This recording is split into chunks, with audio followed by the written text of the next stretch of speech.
that's fucking rude. I wish I was back in Charlotte. No, my neighborhood is far from gentrifying. I just think my life goals are too eclectic to be West Coast.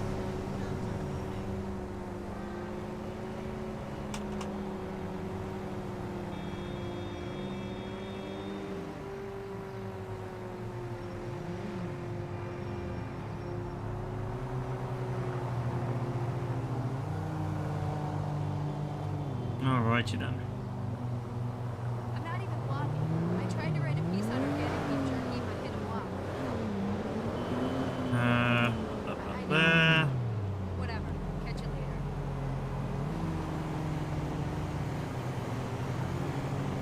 That there. Put that there. This no dairy thing sucks ass. Okay.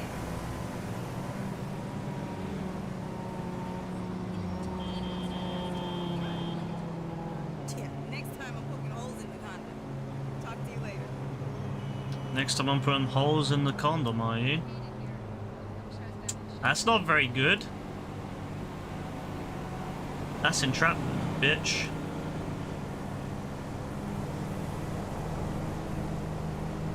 You'd be disgusted in yourself.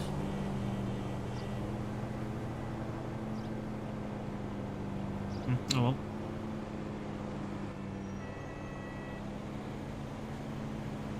You finally have the Steam GTA. That's good.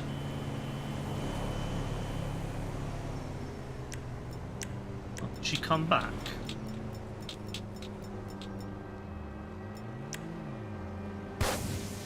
Missed that.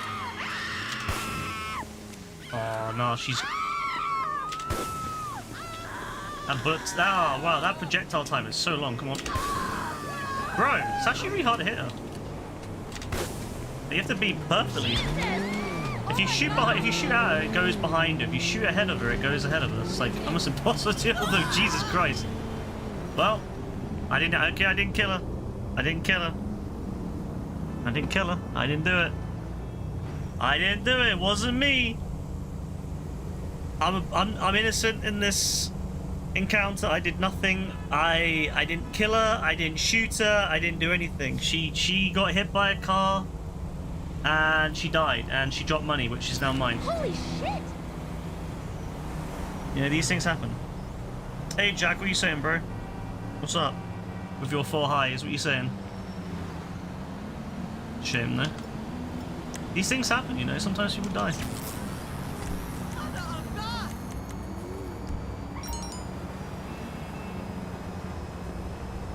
I hope the blood in the next game's a little bit more realistic. The blood in this game is very, cartoony, kind of like the old days. I post GTA, can you be... I like how... It's an interesting strategy to go to other people and ask them to sub to you. That's quite the interesting strategy. How's it working out for you?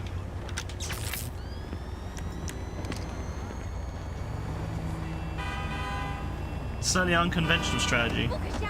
Jesus Christ! Holy hell!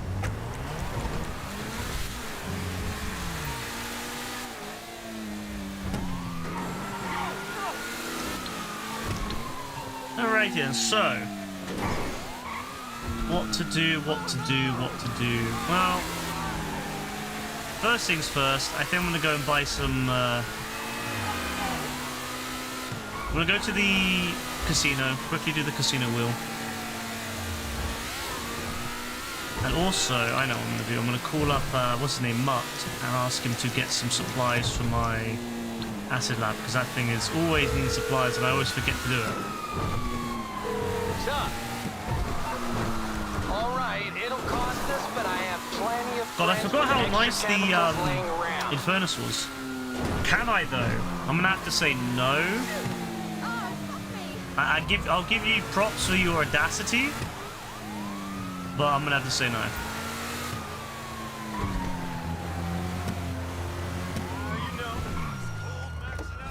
Is it okay if I compliment your car?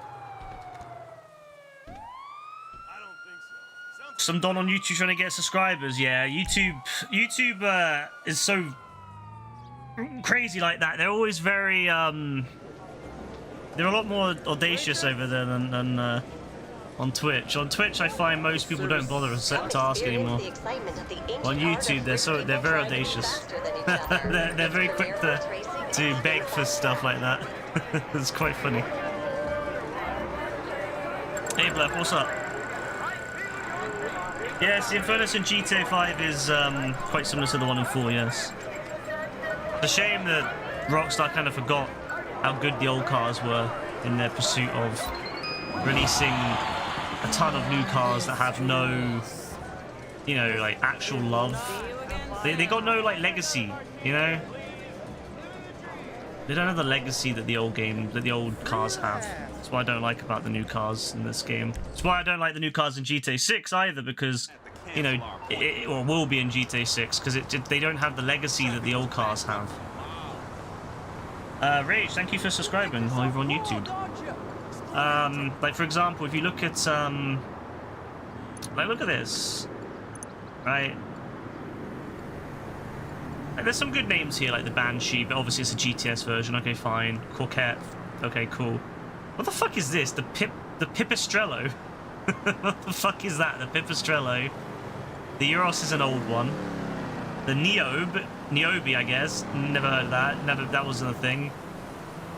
Like, you know, a lot of these cars, they're, you know, they don't have the legacy that the old ones have. So I don't know. I don't like it. I'm not a fan of it.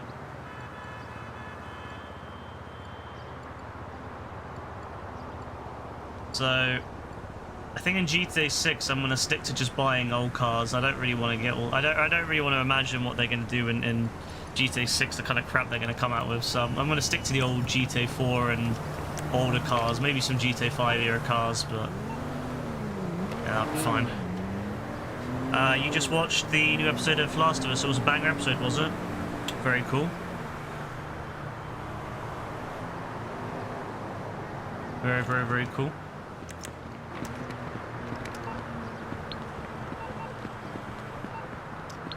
Alrighty then, so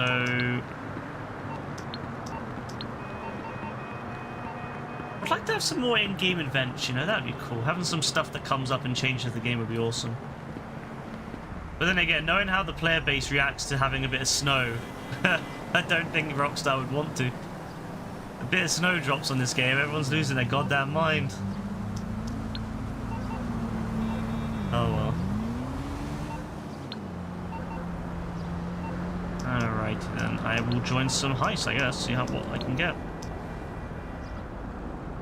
They're gonna have a 2025 Ferrari or something. Oh yeah, they'll have loads of like modern cars on there, and cars that will come out over the years, but I don't mind so much if it's like a newer version of an older car. I just don't like it when they come out with all these new ones, like the hippie stock or whatever the fuck it's called, like, you know? If it's a cheetah, yeah, or an Infernus, yeah, but if it's something like Pippi stock, no. Not for me. It's the episode with that one contentious thing that pissed everyone off in the game happens. Oh, I think I know what you're on about, yeah. I'm surprised they did it so early on. Why does it take so long to download GTA 5 on Steam? I don't know, Steam's pretty quick for me. Pretty quick for most people, I imagine.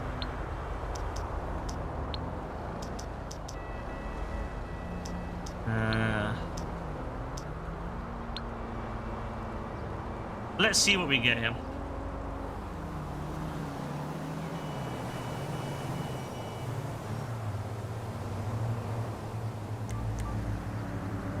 It's taken 40 minutes.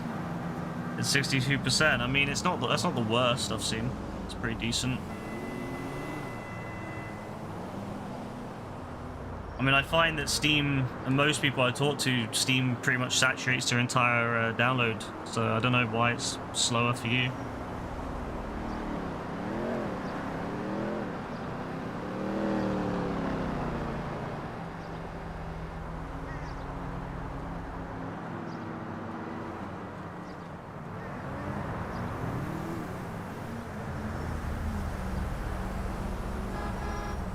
Alright, let's see what we get. Come on. Give us something good. Come on. Prison Break, is it finale or is it earlier on in the Prison Break? I don't mind doing any heist tonight, so I even Series A. I know I hate doing Series A, but I even do Series A.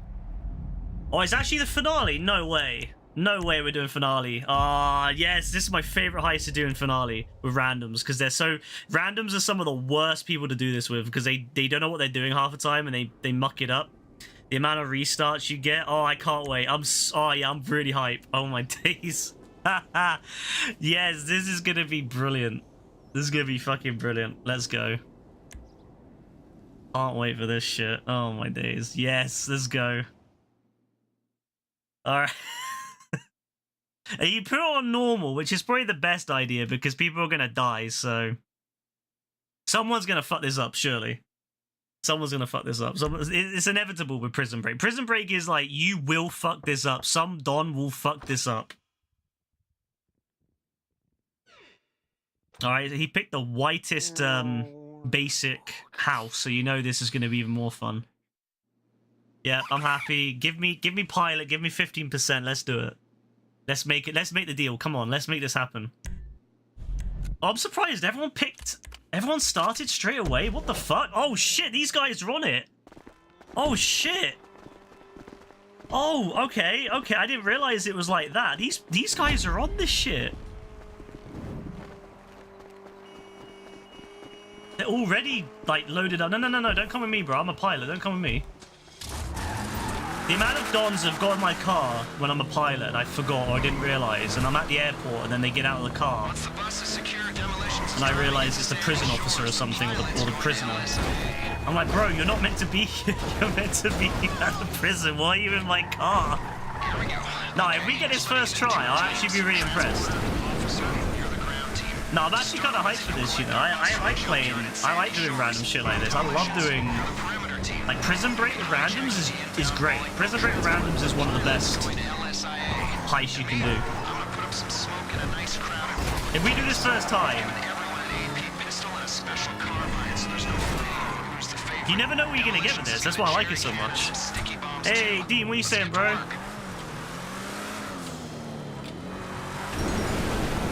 No, if we get this first attempt with randoms, like a bunch of random Dons I've never spoken to before, big W that. We've paid them off at LSIA. They'll open the gate and let you on the runways.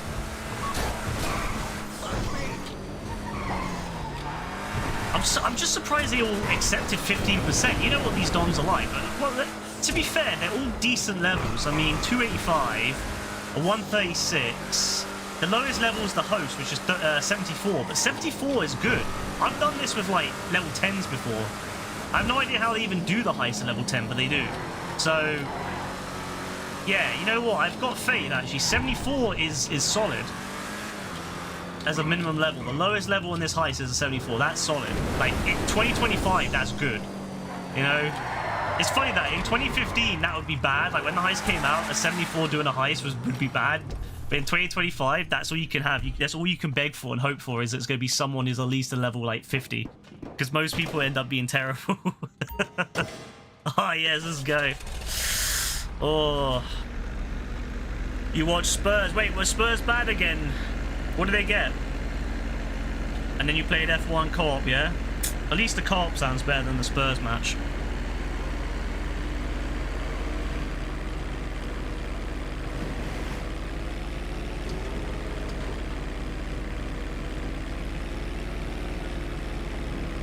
Easy enough.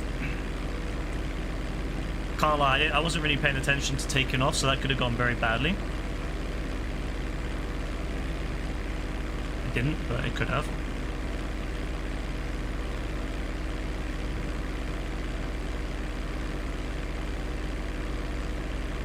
$18 defeats in the league this season, bro. Spurs is doing shit this season, I can't lie, if that's the case. They need to get rid of, what's his name? Well, I can't remember his name now, but yeah, they gotta get rid of him. The Don that, like, starts waving his hands around or whatever when something goes right. You know, when you finally score a goal and he's like, yeah, come on. Yeah, Ange. They gotta get rid of him.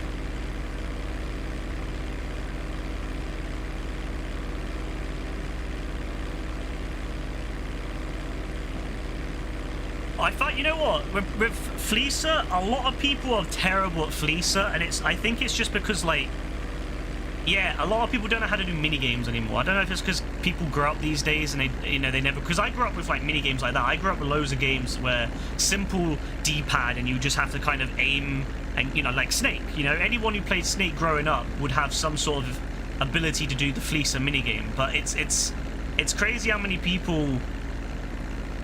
Yeah, I never grew up playing Snake, which I guess makes sense. If you're like really young kid now, maybe like a Gen Alpha, maybe a very very young Gen C, you might never have played Snake on your you would have had like a traditional mobile phone, or like an old school mobile phone, or you might not have had I don't know, like you definitely would have had an NES or a SNES or anything like that where you would have practiced and played games like that. So yeah, it makes sense that a lot of kids these days probably really struggle with the Fleecer minigame because they just can't. They've never really had that need. They've grown up. They probably tried doing it on their analog sticks, and it's really not that easy on analog sticks. A D-pad on a controller is a bit awkward compared to a keyboard. Nah, see, I find it way easier. Like I grew up with that. So that's like I grew up fully with using D-pads like that. Anyone who grew up playing PS1 or SNES or NES or anything like that would probably have used D-pad, or they would have used D-pad a lot, and so it'd be very simple for them. But then as you grow up, a lot of people don't use D-pads anymore for anything. They just use analog sticks, which is fine. Analog sticks are great for 3D stuff, but not for a 2D. Anyone trying to do... The only one I would say is if you're on 360 is the only time I would say maybe using an analog stick is better than D-pad, because the 360 D-pad was absolute ass. Anyone who used the 360 will know the 360 D-pad was ass. It was terrible. It was so bad. It was like one of the worst D-pads I've ever used in my life. I couldn't believe Microsoft made such a bad D-pad. Thankfully, the Xbox One and the Xbox Series D-pads are way better. The 360, I love the 360 pad. One of my favorite controllers is the 360 controller, but I can't lie, not the D-pad. That can find itself in hell for I care. Dean, I love it. You hate him so much. You hate Big Ange so much for what he's done to Spurs. No, I don't blame you, bro. I'd hate him too if he was my guy. If I cared about football, I'd be really pissed. Like, I kind of liked football back in the day, and I kind of feel bad what happened to Man United, because obviously I grew up when Man United was killer. But I feel like with Spurs it's even worse, because just, how bad this gone is. He's really, really fucked it. Like, it's real difficult to fuck it that bad, even more so, but he did.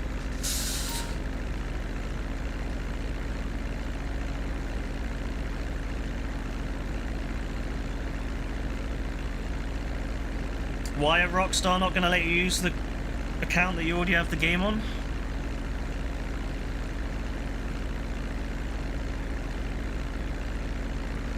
You see well the PlayStation control mapped in your mind, so it feels weird on an Xbox control in your head and in your hand. It's kind of, frustrating, isn't it? Like when you switch, but you get used to it eventually.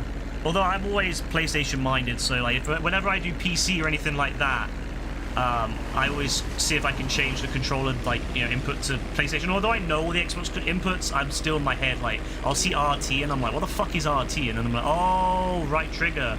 Or I'll see RB, I'm like, what's RB? Right bumper. R1.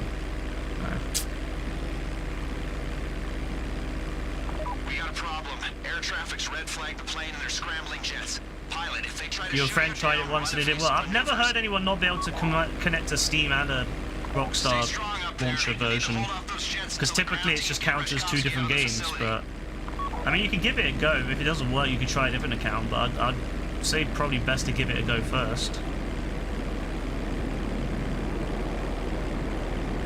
Your dad's been going to games since the 80s. You said it's the worst manager you've ever had. Jesus, that's bad. That's really bad. That's someone who's been a long-term fan like that.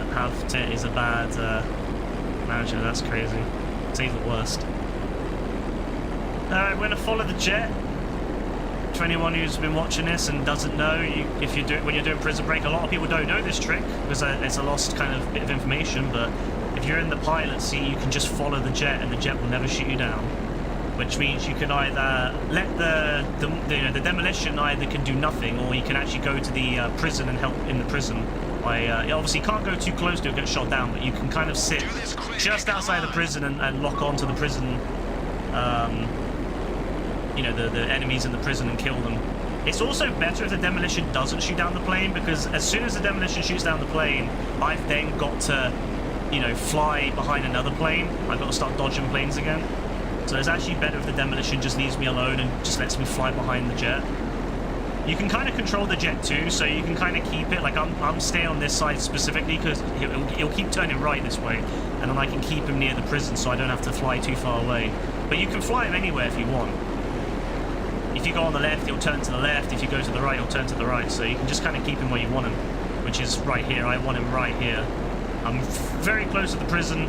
I can just quickly fly over to the airport and land as soon as the guard and the prisoner are in the prison escape vehicle.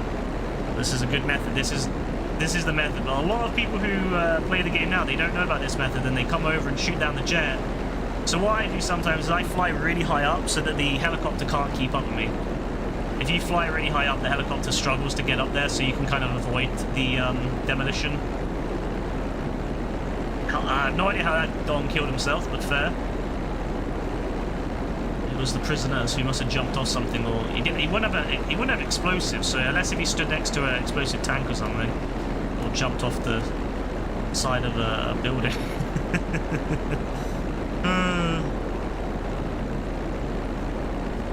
What the hell is R1, R2?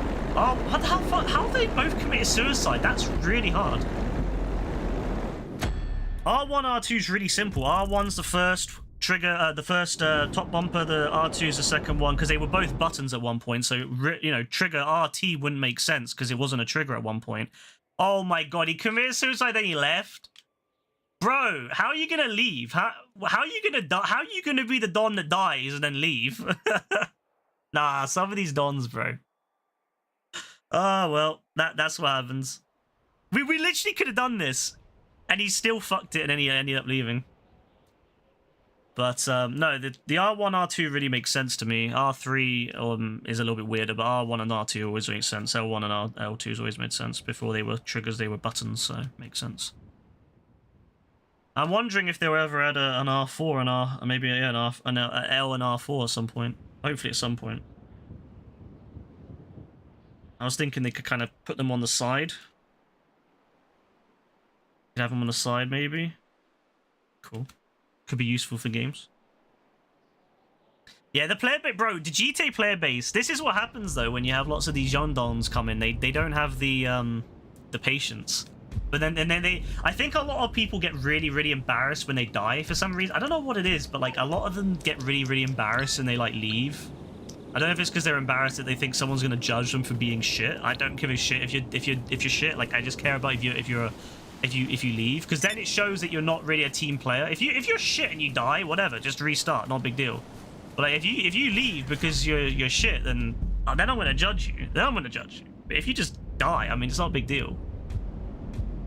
Oh, level 9, yeah? Miss Dr. Daddy Dabs? Yeah, let's help him out, yeah? Let's help this Don out. Why not? Let's get him the Kuruma mission out of the way.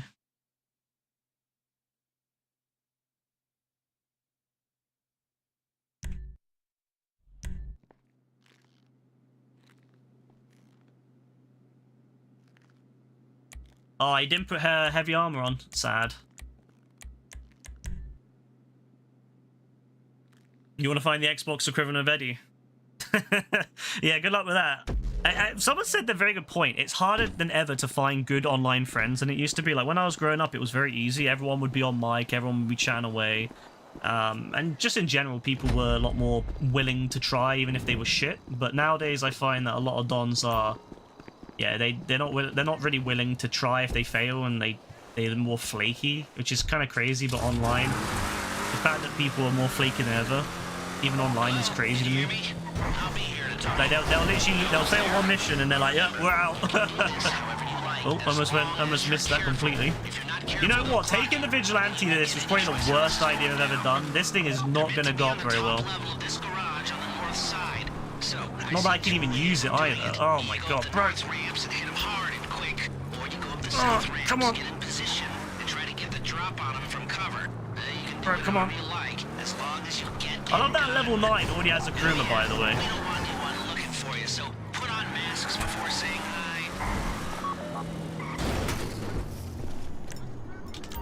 Is that all there is enemy-wise? I forgot there's such few amounts of enemies here. Bro, you have an armored Kuruma. Why would you get out? Bro, you have an armored Kuruma. This god has an armored Kuruma and he's like, yeah, I'm gonna hop out.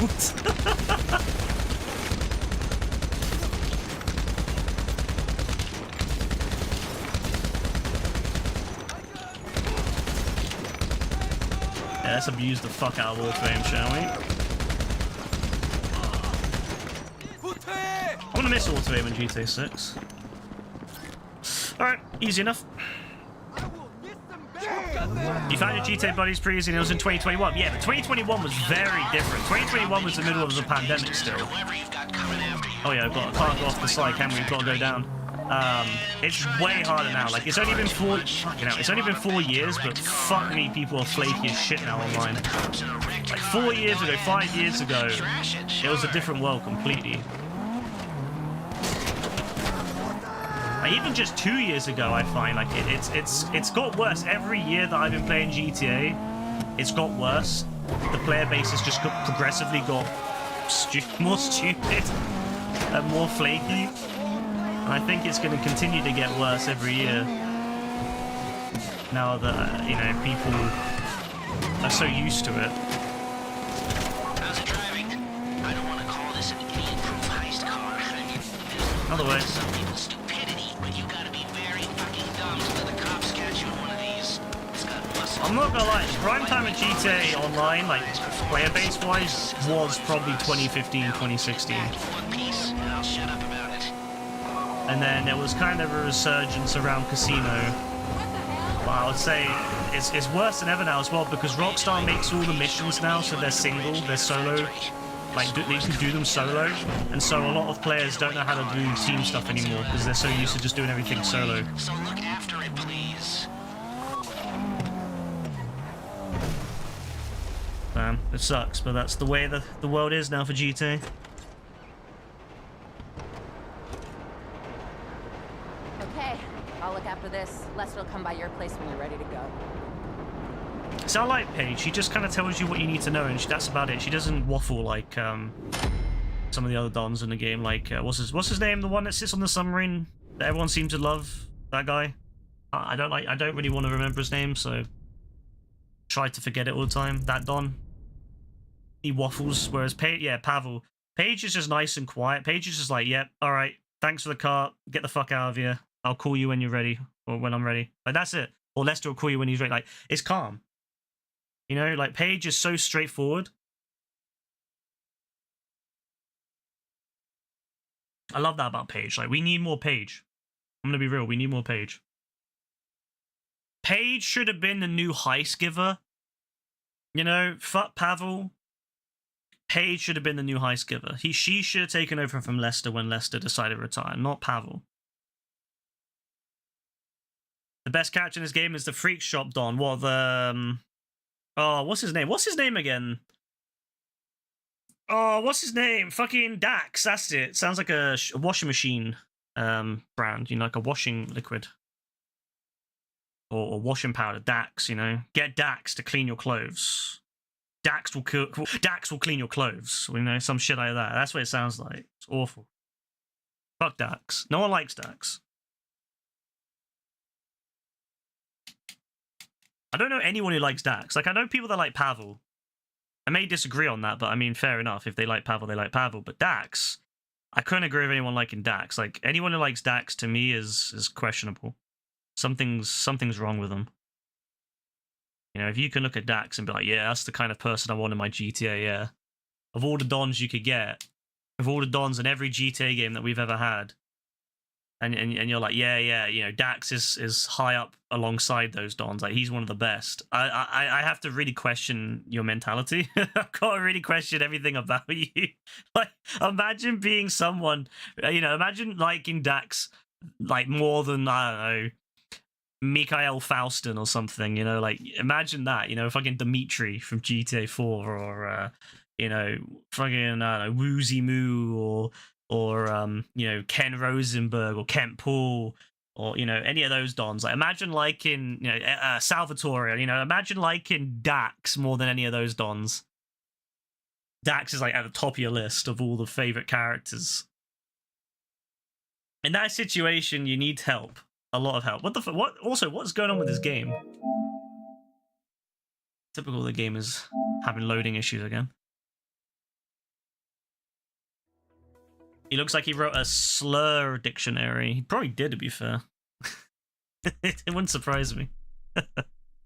Oh, Dax. The people who hate Moody Man and Sasanta. Remember how Brassy used to despise Moody Man and Sasanta? I swear he used to hate Sasanta.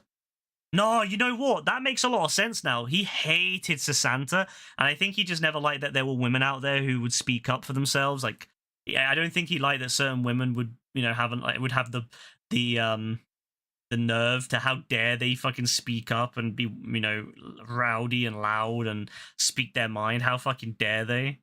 They need to sit there and be quiet in the corner because they're a woman. That, I bet you that's exactly the kind of thought process he had behind it. He just didn't want to admit it. That makes so much sense now looking back at it. You don't like their horny talk? I love their horny talk. I wish I could listen to it 24/7. Oh, that could be a playable alert. You know how we have like OG, you know when I have all the alerts back on, all the sounds and stuff? We should get Sasanta and Moody Man on there. You know, and have them as a, you know, sort of like how like OG Loke song, we should have like Sasanta and all that. Yeah, that'd be calm. That's how a couple... You know what, Dean? It's actually funny, like, you say that, because that's actually how me and Rebecca talk. Like, we actually unironically talk like that a lot. like, whenever we've, like, played with Sasanta and all that, you know, like, the first thing Rebecca said to me was, like, you know, that's exactly how we are.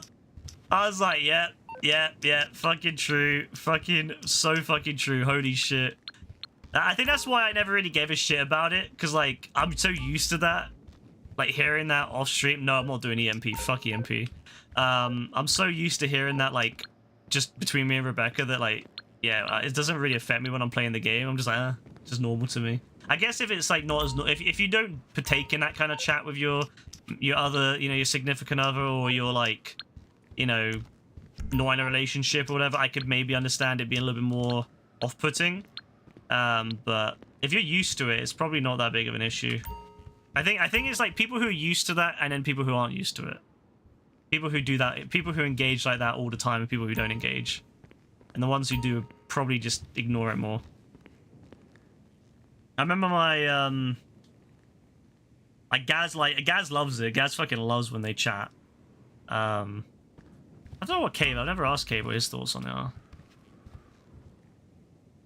You do that, but only like behind closed doors. Yeah, I don't know. I think I'm not someone who goes around chatting about it, but I don't mind. Like, it doesn't bother me. It's just like, yeah, whatever, you know.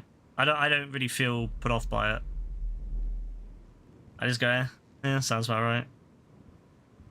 Quite calm. You still have Moody Man's media player on your radio supporting the Don. Nah, bro, Moody Man. No, when Moody Man first came out, bro, I was like, I was a bit unsure about Moody Man at first, like, other than the jokes about it being like moody, but yeah, after we got Sasanta in there, I don't know, I quite enjoy their little things. So that's the one redeeming feature of those missions, is that I think the missions are okay, but I'll tell you what though, it's Sasanta and Moody Man that makes those missions much more fun for me. I love listening to them just chat away. So, yeah, it's nice to see. It's nice to have it, you know? Oh my god, it's Dende. Dende Izzy, yeah? Is that the Dende, yeah? The one that made that amazing level? The one that took us 6.5 hours to do. What a great night that was. That was fucking amazing night. And I love how we started that with everyone doing it. Everyone got quite far, and then like by the end there was only really me and Yassine left. Everyone else had just kind of stopped trying because it was so hard. Oh, great level.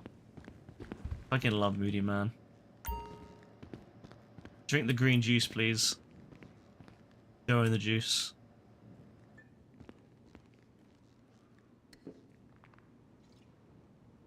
I'm hoping GTA 6, like, we can take supplements like, you know, and protein shakes and stuff to help boost our working out ability. Little details that I think would make the game so much more fun.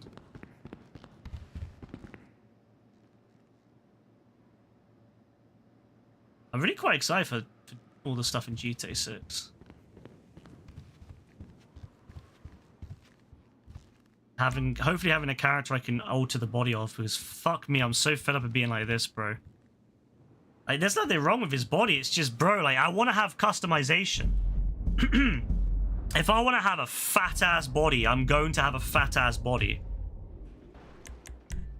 Like, that's what I'm doing. Like, I don't care, bro. I'm gonna have, like, a fat-ass body, and then I'm gonna go gym, and I'm gonna work it all off, and I'm gonna go back to fucking not Taco Bell, Clucking Bell, and I'm gonna get the fat back on, and I'm just gonna go. I'm gonna have so much fun doing that, like I did in I used to love doing that in San Andreas. I would get so much fat.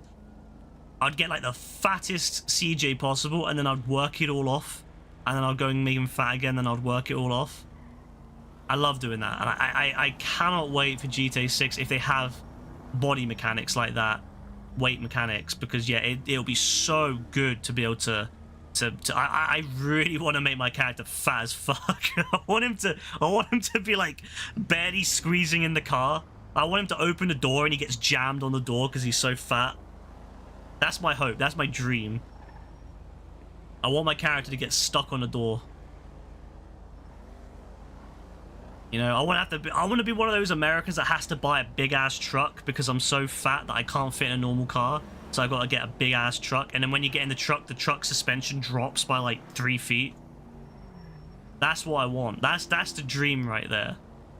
That's the dream.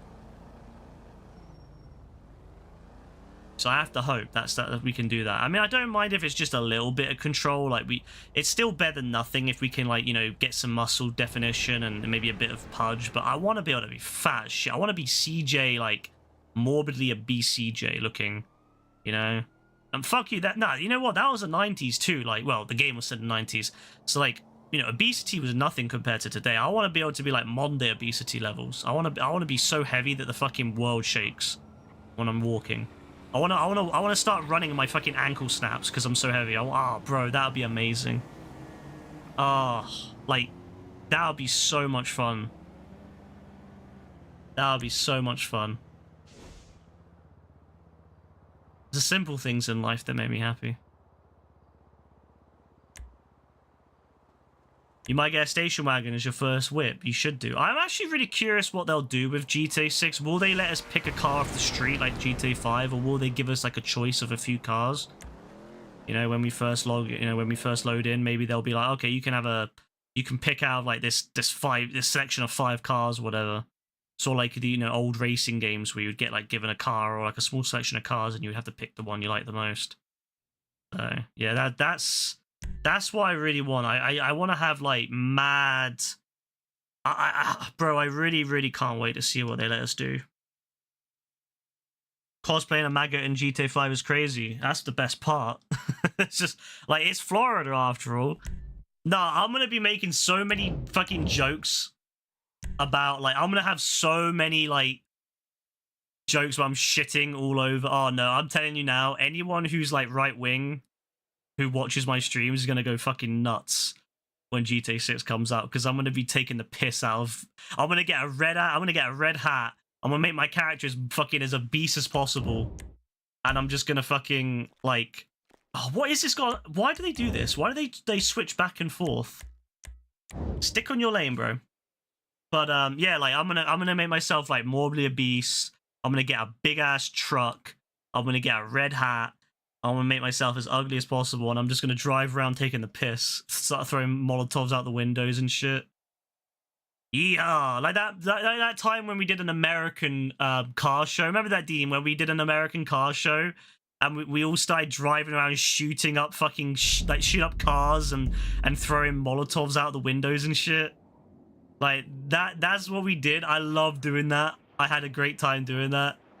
I can't wait to do the same thing again. I can't wait to see some Dons get really mad and like crash out over it. Like, you know, Leg would probably have a heart attack, bro. He probably would have a full-on heart attack after that. But I can't wait to see some crash outs from people when they see that I'm just taking the piss out of. Like, they might be like, yeah, MAGA, yeah, and then they see I'm taking the piss out of it. Like, I'm not actually backing them. I'm taking the piss out of them. But they'll see my red hat and they're like, yeah, MAGA, and then they'll see my fat ass character get out of the car. Fucking fat jiggling everywhere. And they're gonna be like, what? They're like, what, MAGA? And I'm like, yeah, buddy, yeehaw, MAGA. And then I'm just gonna start fucking running around, breaking my ankle, have a heart attack. Oh, I can't wait to see them go nuts. It'll be so good. I already know I'm gonna get mad. I'm gonna get so many people just unfollow that day. Yeah, exactly. Grease stains over a wife beater. Yeah, 100%. Nah, I can't wait, honestly. That'll be the funniest fucking stream. The amount of Dons I already know a few Dons that I will unfollow from that. I can't wait. Just for taking the piss out of it. It's all fair taking the piss out of the woke liberals, but not the good old boy fucking right-wing Dons, apparently. The thing is, though, I have taken the piss. The thing is, I take the piss out of everyone. Like, I've dressed up as a real fucking like a liberal, typical, stereotypical liberal looker, a hipster. I dressed up as one a couple years back. And it was fucking hilarious. the amount of people that would fucking drive around trying to kill you was fucking great. So I can't wait to do the same thing, but as a MAGA, just to fucking take the piss out of them. I want to see how many Dons start trying to kill me in the game. Bro, I beg. I can't wait, honestly. You looking hot tonight. I hear you. Liberals say conservatives and Christians are sensitive. Oh, really? Nah, that's the thing. Like, I find that the most sensitive people are right-wing Dons because they can't joke about anything. Like, if you even dare to joke about their fucking Lord and Savior, they go nuts. Like, when people joke about Keir Starmer all the time, I don't really give a shit. People joke about, you know, other, you know, like, lefty fucking people. I couldn't give a shit if someone takes the piss out of AOC, but someone dares to take the fucking piss out of Donald Trump, they fucking lose their minds. Love it. That's true sensitivity right there. Imagine getting so upset about someone who's not even your fucking, like, family member. Like some Don who you don't even know. He doesn't even know you exist. And you imagine getting so upset that someone takes the piss out of him.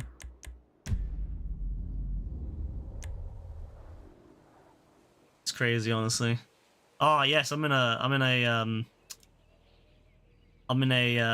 what's it called?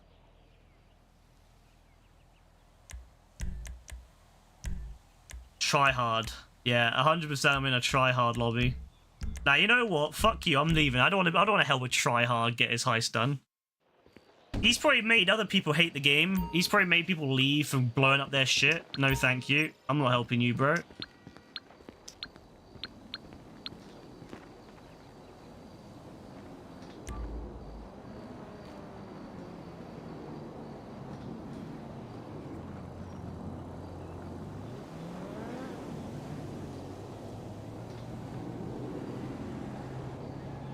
You take the piss out of Christianity or humanity. The thing about it is that they don't even give a shit about Christianity because, you know, when you tell them, oh, the actual teachings, what the Bible states, they don't seem to listen to it. They get angry about it and start saying, shut the fuck up. So I don't even think they really give a shit about Christianity. They clearly don't give a shit about Christianity. If they did, they would understand, you know, Jesus's teachings. But they ignore Jesus's teachings, so I don't think they really give a shit about Christianity. They give a shit about, like, the weird idea of Christianity they have in their head. But they would hate Jesus if they met him. They'd probably shoot Jesus if they met him.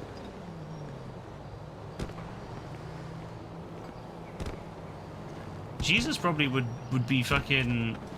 He'd have probably died. Like, way worse than he did in the actual history.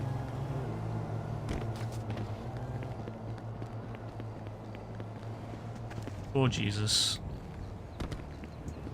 He died for our sins and just for a bunch of weirdos to use his name in a bad way. Poor guy.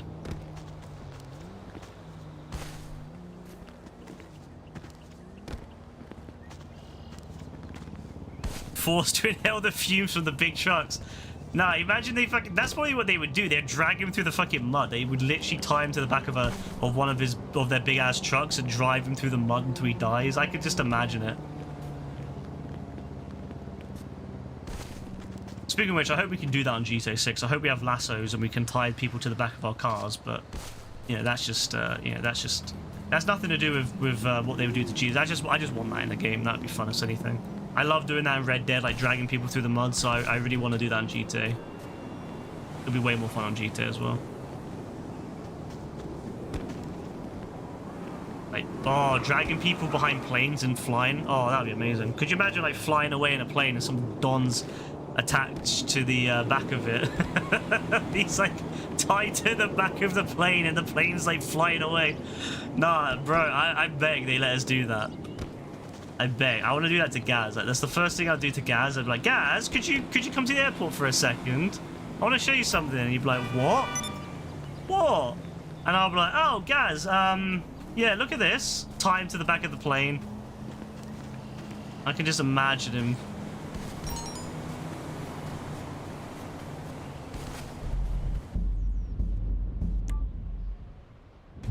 When we dragged Lewis around, time to the tracks. When did we do that? I don't think it was Lewis, Dean, because Lewis never played Red Dead with us, I don't think. Because he has a PS... He had an Xbox, didn't he? I know we did it to someone, but I don't think it was Lewis. It might have been Gaz, to be fair, because that sounds like something we would have done to Gaz. Lewis did get, he had a PS5 very, very shortly. But that was like last year, and he didn't go on Red Dead. He only ever played Fortnite and GTA 5 on it. But he's never had like a PlayStation other than that. And that was only because it was his like sister's boyfriend's PlayStation. So he never. It might have been AF, maybe. I'm not 100% sure. It might have been Gaz. Like, it sounds like something we would have done to Gaz, because that's something that would happen to Gaz. It could also have been someone from stream that wasn't one of them. It wouldn't surprise me if it was some Don from stream that was causing issues. But we never... I did say I wanted to do that to Lewis. Like, I remember saying, like, I would love to tie Lewis up and, like, you know, throw him off the dam or something. But we never got around to it because, yeah, Lewis never had a PlayStation. Because that was back when that was back when we thought that Red Dead might be... Well, actually, I remember saying that to Lewis, like, before Red Dead even came out. I remember saying, like, oh, I'd love to do that with him. But then, like, Red Dead never had crossplay, sadly, which is probably one of the most criminal things they ever did, was not include crossplay on Red Dead. Even though Red Dead, you would think that they would, wouldn't you? That was probably, like, the biggest thing that I was disappointed with is that Rockstar never gives a shit about trying out, like, new, you know, things like that. Like, they had a perfect opportunity to try crossplay on both Red Dead and on GTA 5 on the PS5, and they never did. Yeah, Red Dead with Joe would have been good. I think Joe really liked Red Dead as well at the time.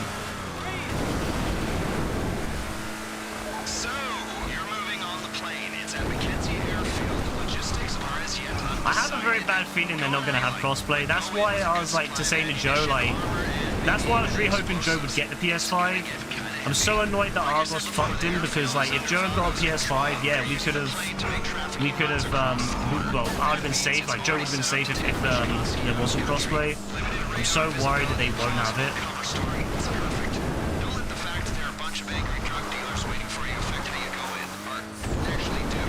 I hope it has crossplay over console, but I don't hold much hope in it. I don't maintain any hope. I'm just like, yeah, if it has crossplay, great. If it doesn't, it doesn't. That's life. But I'm hoping it does.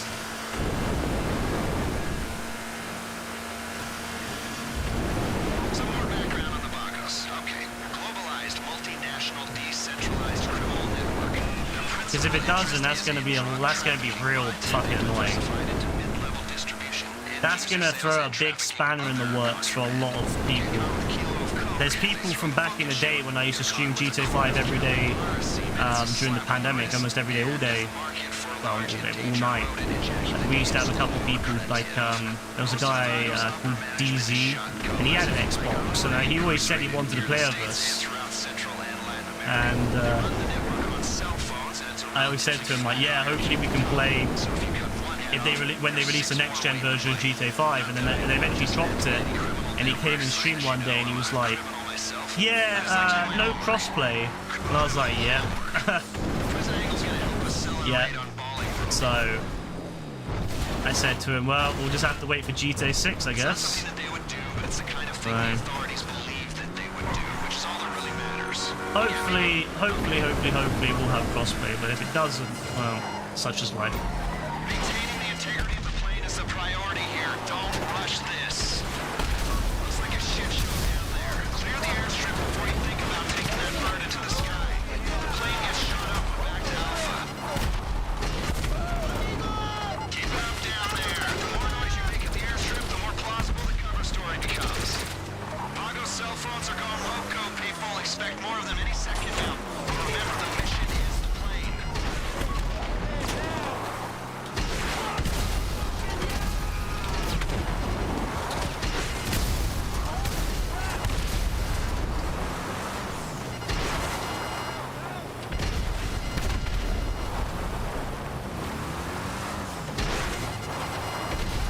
You might start working at a local gas station because it pays more.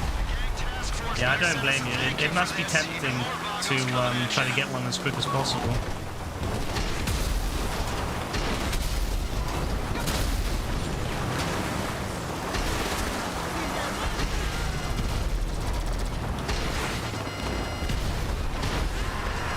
I love the Vigilante. It just absolutely changes this entire set of missions. But I would never use it on Criminal Mastermind, right? Like, so many people probably think, oh, you would use it in Criminal Mastermind, right? That'd be a really good idea to use it. No. I would never use it in Criminal Mastermind, ever. That would be the dumbest thing you could do, because you would just end up blowing yourself up or getting killed very easily with it.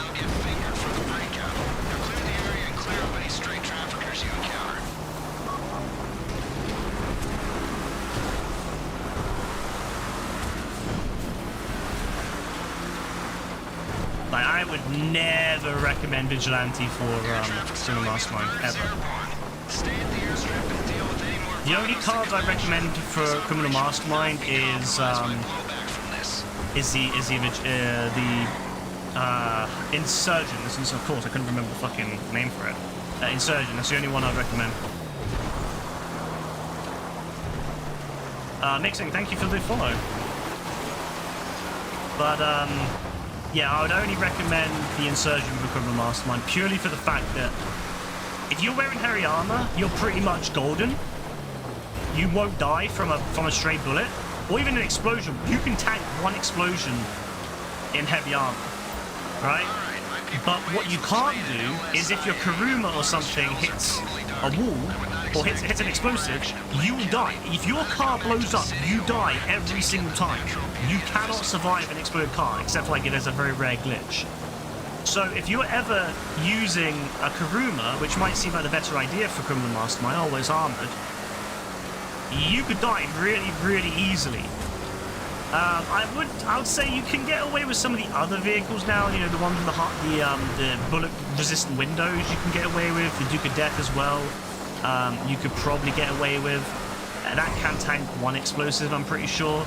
But honestly, the only one I really recommend is the Insurgent, and that's because the Insurgent can just, yeah, okay, it doesn't have bullet-resistant windows, but if you're wearing heavy armor, you can tank bullets, and it can tank loads of explosives. So, you know, you could probably get away with the Night Shark too. The Night Shark is also a good choice. It does have, you know, the little machine guns on the front. So yeah, I would say that that's also a good choice.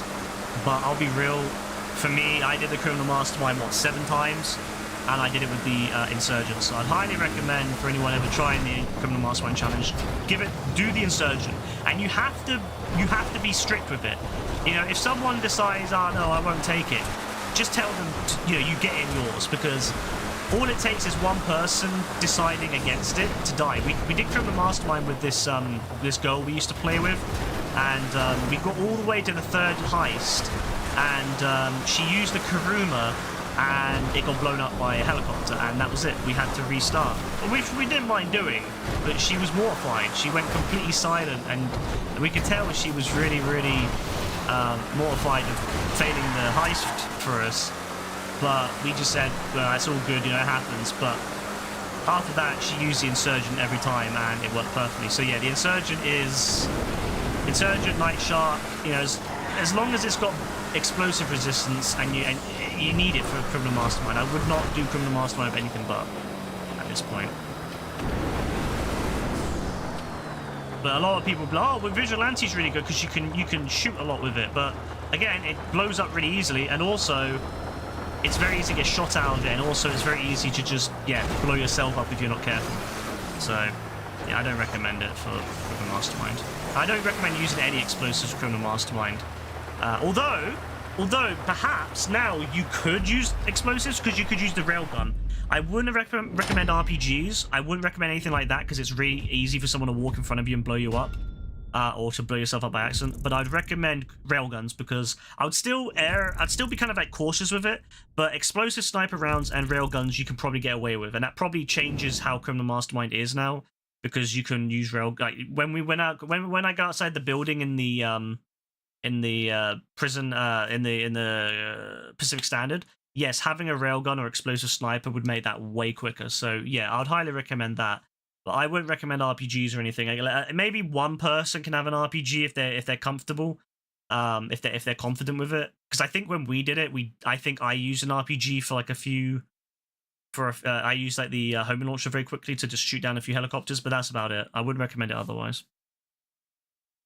Little information for those out there who might be trying it at some point.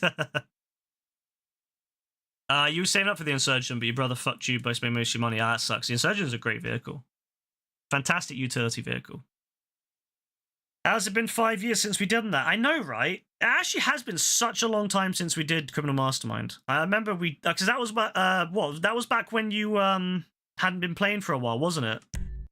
That was when you had stopped playing GTA, and I remember we went back on. You had the black character, and you had the black character, and you had no money at all. And I remember Yassine had maybe a couple mil max.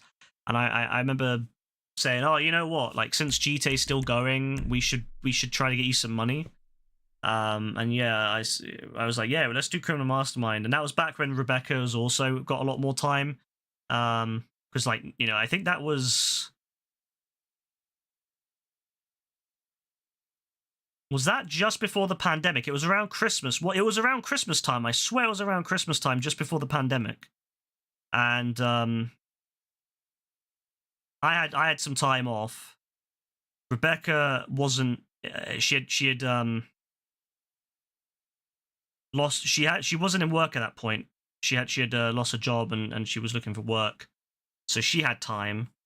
And yeah, I think that yeah. It was just before. Yeah, that was it. It was just before. So it was around that time. Yeah, I had some time off, and Rebecca wasn't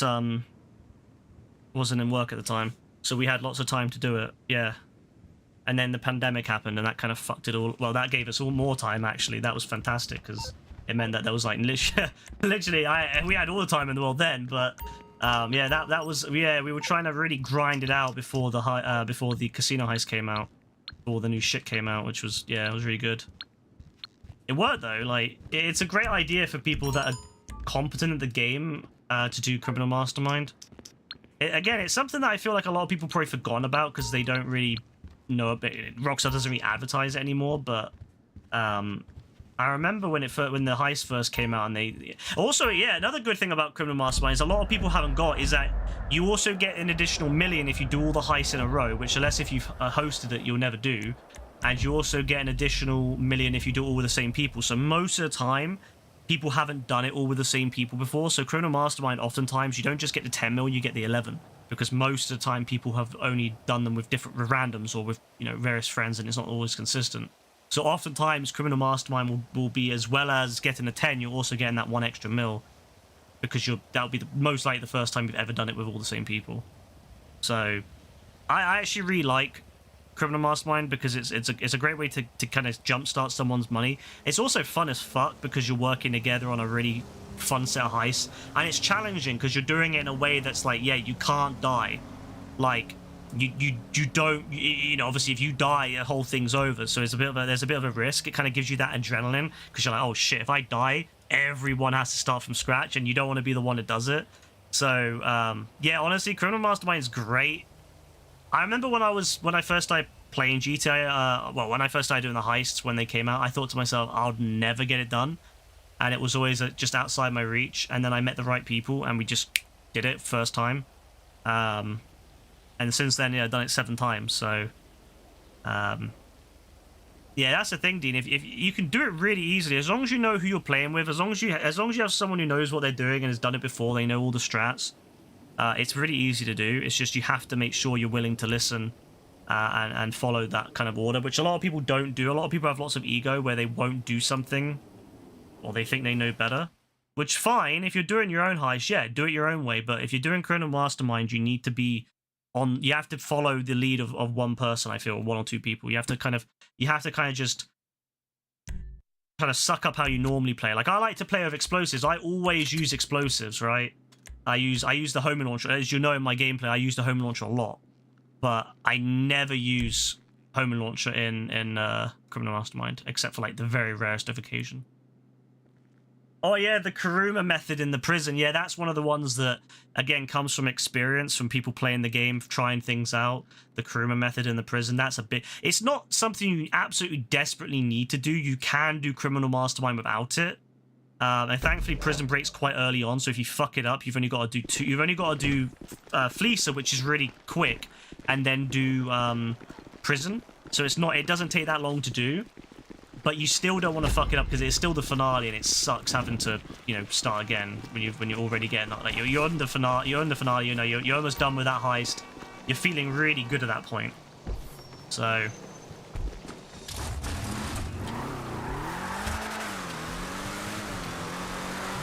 So yeah, it's not something you want to do. So yeah, the Kuruma method is it's just a safe way of doing it. It's just safer, and that's why I recommend the Kuruma method in the prison.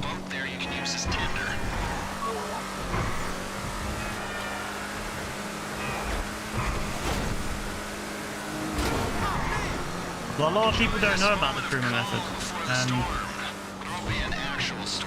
why would they?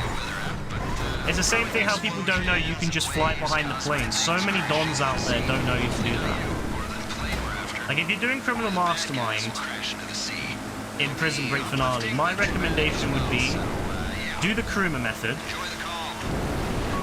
and also have the plane follow the jet, so there's no chance of the plane being shot down.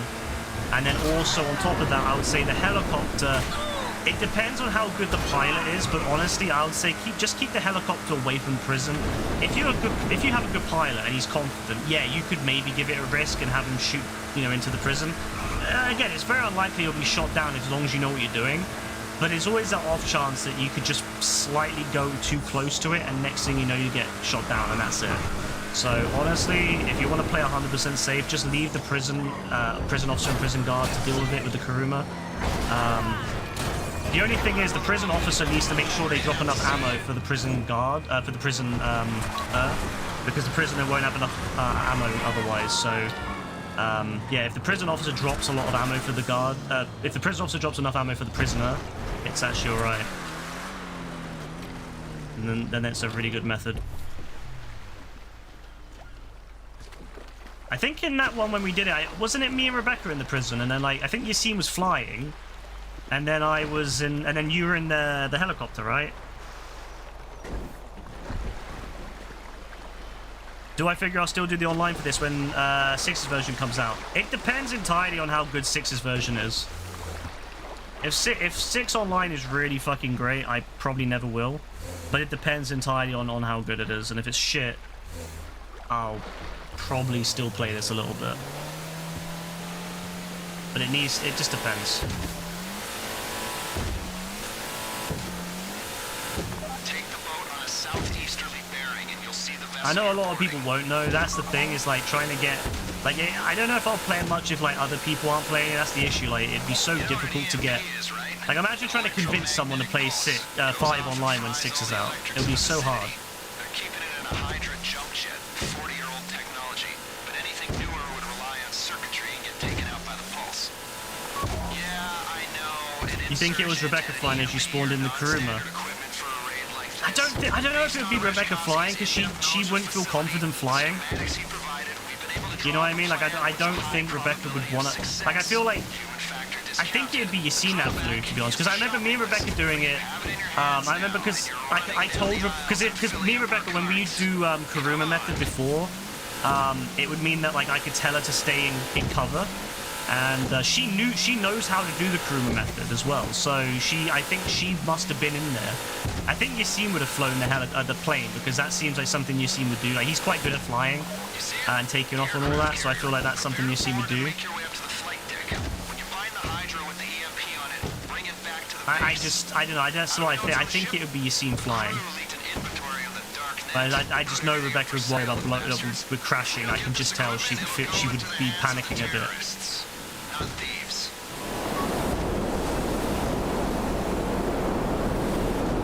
You feel bad for anyone stranded? Yeah, it will suck for people that are stuck on GTA 5, and especially if they want to play with me on it, but yeah, I don't know. I don't think many people will be, because anyone on PS5 will, you know, it's not like if it will go into a new console gen. Like if it was PS6 only, yeah, that would be harder for people to get. But I think most people who have a PS5 will have GTA 6 when it comes out. Like even Gaz will get GTA 6 when it comes out. Like Gaz usually only gets games at his birthday or like Christmas, but even Gaz will have GTA 6 when it comes out. There's no way his parents won't get it for him. Like, Gaz will have that day one.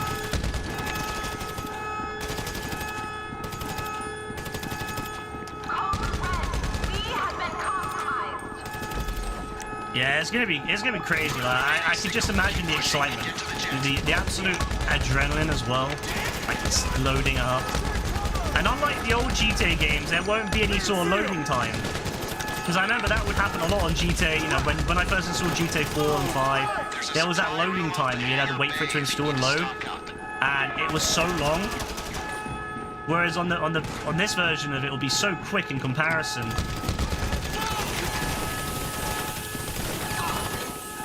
It'll be so quick in comparison, it'll be beautiful. What the hell? I don't care if they want the Hydra. I usually like to take the Hydra to make sure it doesn't crash, but if someone else wants the Hydra, I'll let them have it. It's their heist after all. This one's also a risk in Criminal Mastermind because it's so easy to crash into someone. I always say, if your plane's damaged, just bail out the plane and land in the ocean. It's way better for you.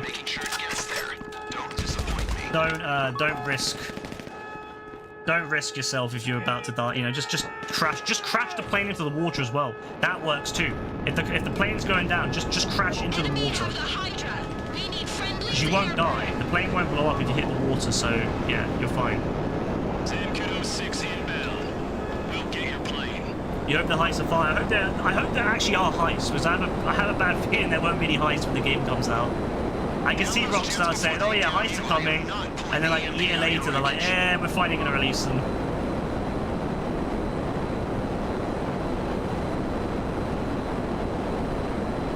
I also say with this one is just use rockets if you're doing Criminal Mastermind, unless if you feel very comfortable, because using the gun it can lead to you crashing very easily if you're not paying attention. So I usually say on Criminal Mastermind, just use the rockets and kind of fire and forget. It's not worth blowing yourself up. Like, even if you are comfortable and confident, it's just better to shoot and then kind of not have to worry about it. But if you start using the guns, it's very easy to mess it up. Like if you're like flying around, you're not really paying attention, it's very easy to mess it up. The amount of times I've seen people crash into the planes they're trying to shoot down is way too much.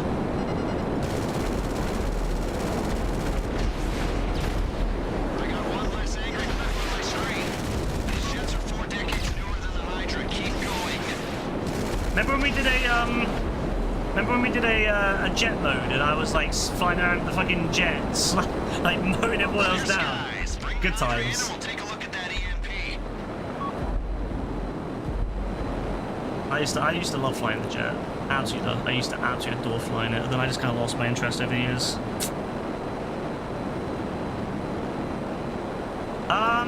I think it might still be the old canon.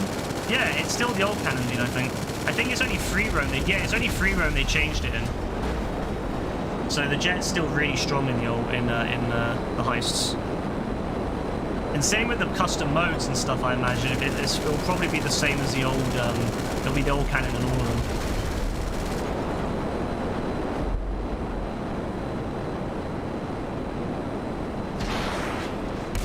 Nice, good shot. Like I'm picking myself up there. Yeah, good shot, good shot. Good shot, Ryan. 10 out of 10.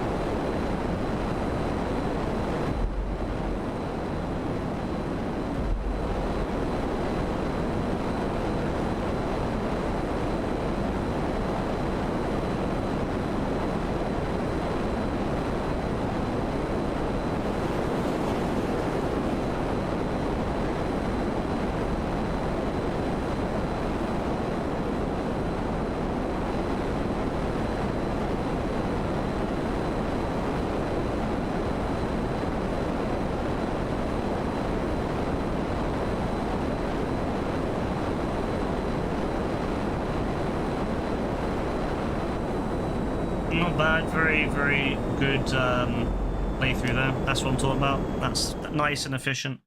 Do a flip. Ah, sorry, bro, I didn't see it in time.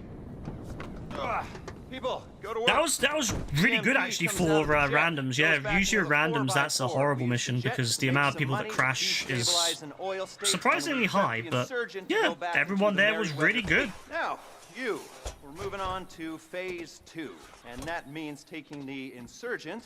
Once it's fitted with the I love these two, Tom and Jerry. And getting it into that was what a guy that I used to know we used to play with.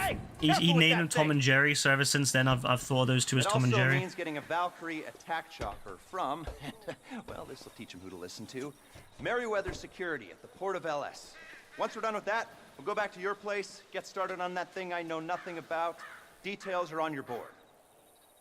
You're bored. Yeah, very old school lore. That's pre-stream lore. That's like we're talking like 2016, 2017 lore. That's crazy. No, actually, no, that might even be, no, that's before that. That would be 2015 lore. Yeah, that would be 2015. Because that would be when I did the Criminal Mastermind for the first time, would be 2015. So that would be 2015 lore. It's crazy.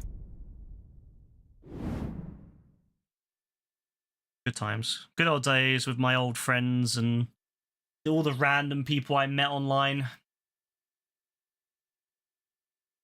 Usually despise Burger King, but you're so hungry this shit is hitting.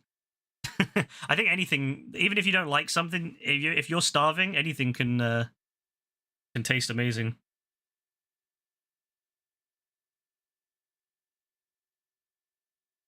Suppose if you ever have to eat something you don't like, just starve yourself beforehand. Probably not the best idea that, but oh well. Alright, another good heist. Can we get a finale? I really, really want a finale. That's what I desperately want. I want to, ideally, I want a Prison Break finale that people don't leave. But I don't know, we'll see. But if I can get a good I want to get a Prison Break or a, I mean, I'll take any heist finale, but a Prison Break would be the best. I wouldn't say no to Pacific Standard just because it's a classic and I love doing Pacific Standard anytime. Series A is okay, but there's not really many ways of doing it that are vastly different. You can use the Vigilantes. You can use the Vigilantes to speed that up a bit. Humane Labs is probably the most, locked in one. There's not really many ways to do Humane Labs. I guess that other than landing the helicopter on the shore and or on the hill and shooting with the sniper rifle.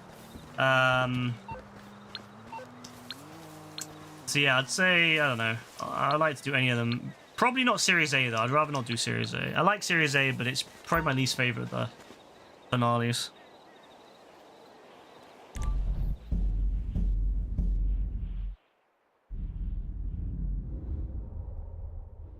What? I'm not... Fucking hell, not Hydra again. No. We're not doing Hydra again, bro. We've done it. We already did it once. We're not doing it again. This game, I swear, this game's like, oh yeah, you did Hydra? You really like doing Hydra, do you? Want to do it again? I like Hydra, but not that much. Give me something different. Not Hydra. Scope out. Oh my god, scope out. Fine, we'll do scope out. This guy's probably been waiting for someone to do it, so I'll do it for him. Yeah, scope out's so boring, but he's probably been waiting time for someone to help him, so... That's me! Oh, I'm working for an office worker. Holy shit. I'm working for a guy in accounting. Do very nicely. Very nice place you've got. Very, chic. Nothing like a bourgeois bank robber to remind me of how strange Los Santos has become. In my day, the psycho... Bro, I can't lie, he looks sweaty. Be psychotic. Nowadays, it's all about, bro, this is like his first foray into crime. Going straight. In a proper crime, like all the crime he's done before is like fraud and shit like that. You know, white collar crime. He's just been doing fraud and stealing from the company he's been working at. But now he's actually delving into real crime. See how you're doing. He's gonna have the first time he's ever gonna hold a gun is in this fucking heist. Franchise. And it's nothing too complicated. There's no. Looks like Ted. He kind of does, to be fair. Be a buy-in. You would put in money up front. We would arrange the job, and you would pull it off. Oh, he's got intense. Oh wow! Look at the way he stares at you. Bloody hell, bro! Of getting a look at you, and there's no risk to you. I don't like how he looks at you. Unless, of course, you count. No, he does. Kind of also looks like he shit himself. Yeah, he looks a bit worried. So, you ready? What do you think? You got questions, comments? I actually would think that'd be really cool if Rockstar did. Let's see this place. Oh, wouldn't that be cool? Yeah, if in GTA 6, as your character does something, they look more like the subtleties of their faces and the way that their facial expressions changes. So when they first do something, they look a little bit more anxious, a little bit more unsure of themselves. But as they do it, they get more and more kind of confident, and then eventually to the point where they're just like, life is calm, you know, like this is normal to me. I think that would be really cool. That would really make looking at these old cinematics a lot more fun. I'm gonna let bro drive. He's like, you can drive. No, I'm waiting for you, bro. You're driving. I'm not. Get in. Yeah, bro, I ain't driving. You're driving. Get in the fucking car. I ain't driving, bro. You could drive.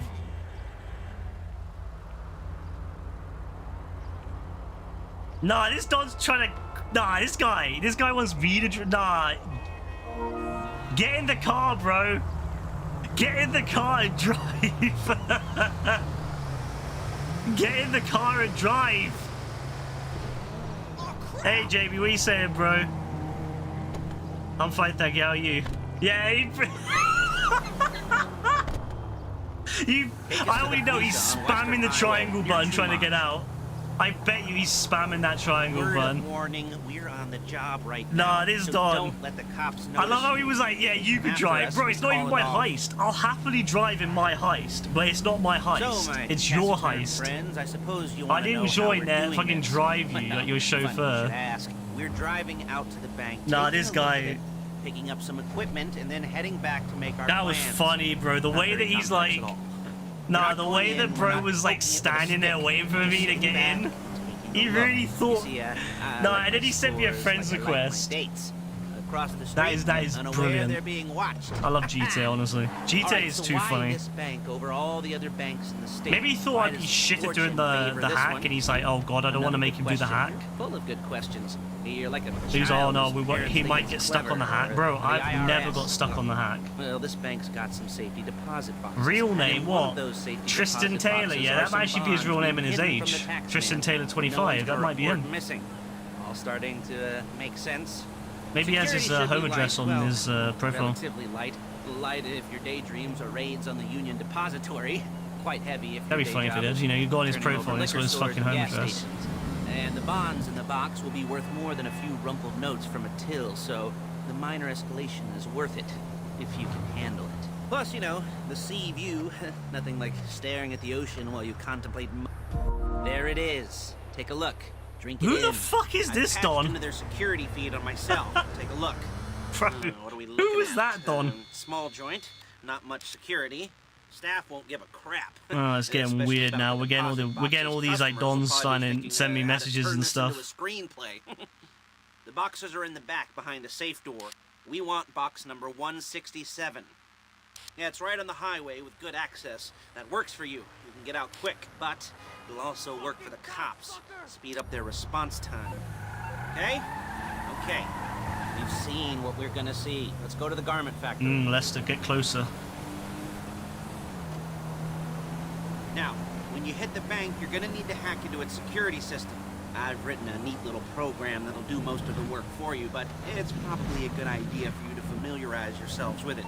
You, in the passenger seat, I've sent it to your phone. Take it for a dry run, keep your hands steady, and maybe the wet run won't be All a right. disaster. Bro's phone is so old, it was crashing. It was fucking crashing. That's because we're using that old iPhone 4 looking thing. Like, we need to upgrade. Come on. Like, get me a new iFruit. Well, actually, I don't want an iFruit. I want the Android version. I want the Android. I've always thought that they should let us have our own phones, like choose our phone, because I would 100% switch to the Android version of the phone. And nothing against iFruit, but it's a bit boring, you know? It's a bit too samey after all these years, you know? Give me a nice Pixel I'm phone. calling Paige. She's my assistant. First, she's gonna get us what we need. Then she's gonna sell me. Give me a nice Pixel, baby. Let's go. No? Didn't like that one? You don't make Yeah, it when Lester got the goal, that was great, honestly. I couldn't believe he actually like managed to win her over. Paige, it's Lester. The place looked good. Nothing we weren't expecting. Can you get the intel together? Hard copies to go on a notice board. What is this guy doing? Plus What? all the equipment What we is spoke this about. driving? I'll be over to collect it with. Is he those following the people. GPS? Yeah, no, he's following the GPS. Charming as ever. Okay. GPS is diabolical. She's loading the hardware into the back of a truck. I swear the GPS in this game tries to do as many turns as it possibly can. You're performing. As the job gets more complicated, so will the uniforms. If you're likely to be seen by civilians, you'll be provided with a couple of masks. Then, when you go into the bank, you can choose one that goes with your eyes. And hey, there's the Doing these heists for the first time was so exciting. Listening to Lester and be like, "Oh wow, like the possibilities. You know, if we get seen by civilians, we'll wear masks." And it sounded really like in depth. I can talk you through And the planning then board later. the That heist might ended be up not helped being by a visual anywhere aid. near as in The depth rest as is that. pretty But self-explanatory. I have a feeling Listen to me. Rockstar There originally she is. wanted to make it Leave my that car in here, take depth, the truck. and they kind of couldn't in the end. So. Oh, good parking actually in the lights. I mean, it's a bit askew, but it's good enough. Oh, he's driving.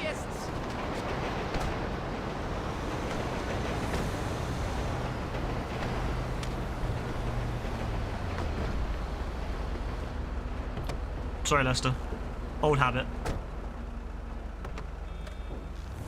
Come on, back to your place.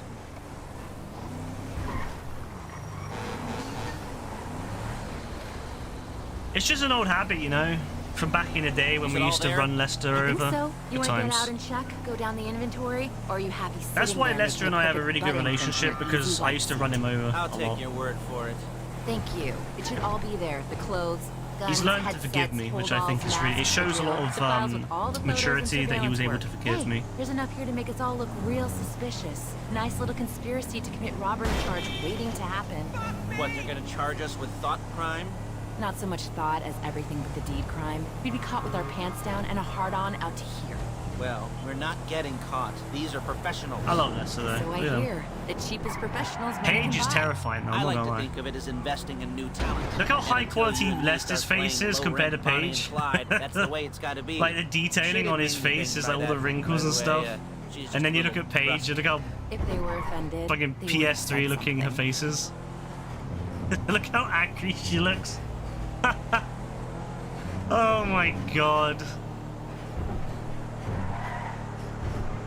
The good news is if they decide to move, like, if they decide to have the GTA 5 like main characters in GTA 6, they've got all the motion capturing available for it. But the problem is like any of the non-main characters look like absolute like shit most of the times. Like their faces are so low quality. I'm like, bro, what are they gonna do if they decide to put Paige in GTA 6? Because they're gonna have to get a facial model for her, assuming she doesn't already have one. But if she does have one, they need to like actually scan it properly because that is not a good look.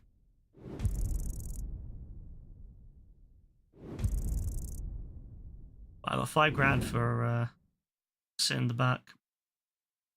Still love that he was trying to make me drive. Okay.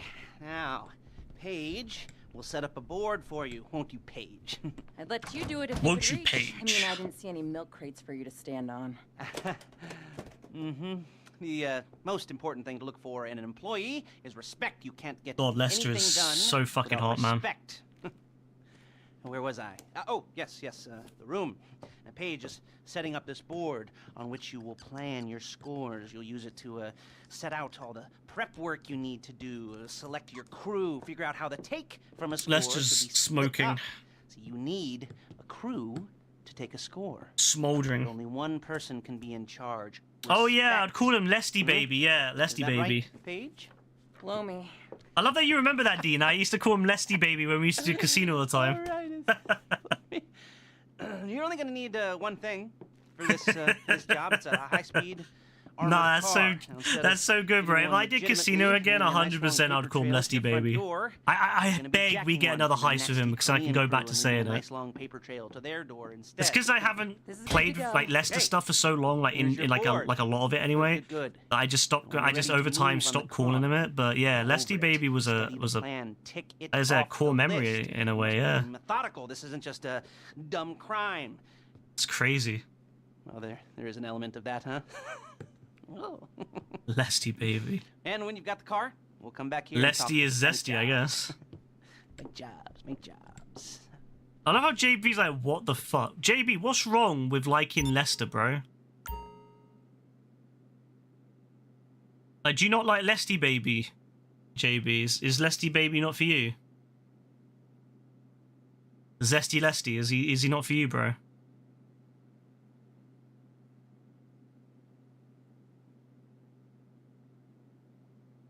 I love that about JB though. Like, we'll just be talking about something like that, and like JB will have said nothing, and then he'll hear us mention something like Zesty Lesty Baby, or Lester's hot or something like that, and he'll be like, "What the fuck?" It's like we've offended his ears. We've offended him for fucking mention Lesty Baby. He's like, "How dare you? How fucking dare you mention that in my presence? Fucking dare you." How dare you find Lester hot?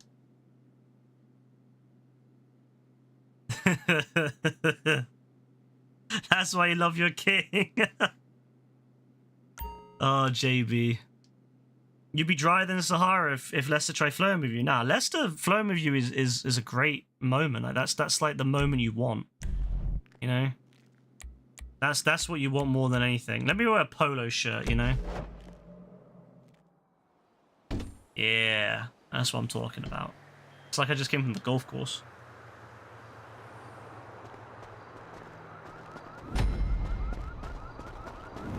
Have I got modded cars? No, I don't.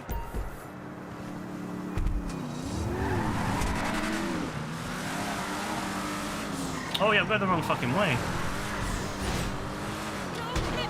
He's gonna be like, why are you going through here? You almost there? Remember, you can do this however you like, as long as you're careful. If you're not careful, they'll clock you, and then you won't get any choice how this is going down. There's not many dudes you find in video games that are attractive. Now, see, Lester to me is the most like hottest guy in the entire history of video games. Like, when I see Lester, he puts butterflies in my stomach. Lester's like a field full of daisies.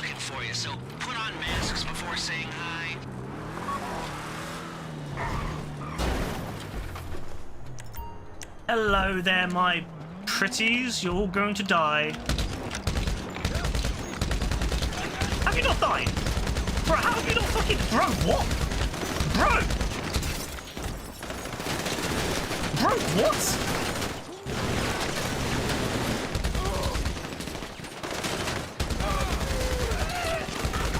How many fucking bullets are these dons gonna take?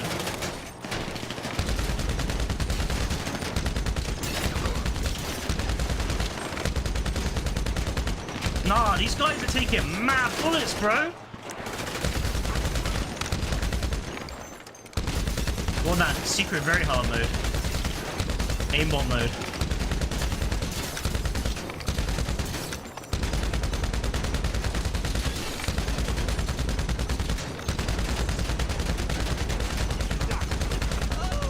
Damn, I use snacks. That's unusual for me. Usually I don't use snacks. GTA 5 Steam runs the same as Rockstar version through Wine. I would imagine it would, yes.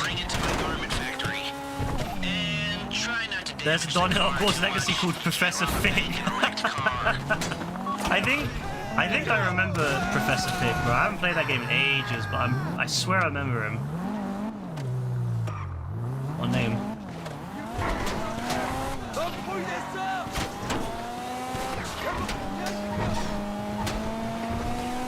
That scared me for a second, you know, like how I was putting bullets into those guys and yet it just would not die. They would not go down and stay down. Holy shit.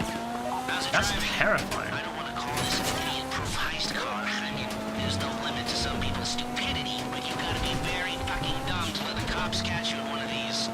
It's got muscle, traction, lightweight armor that shouldn't compromise performance. This is the one for us. Now, get it back in one piece, and I'll shut up about it.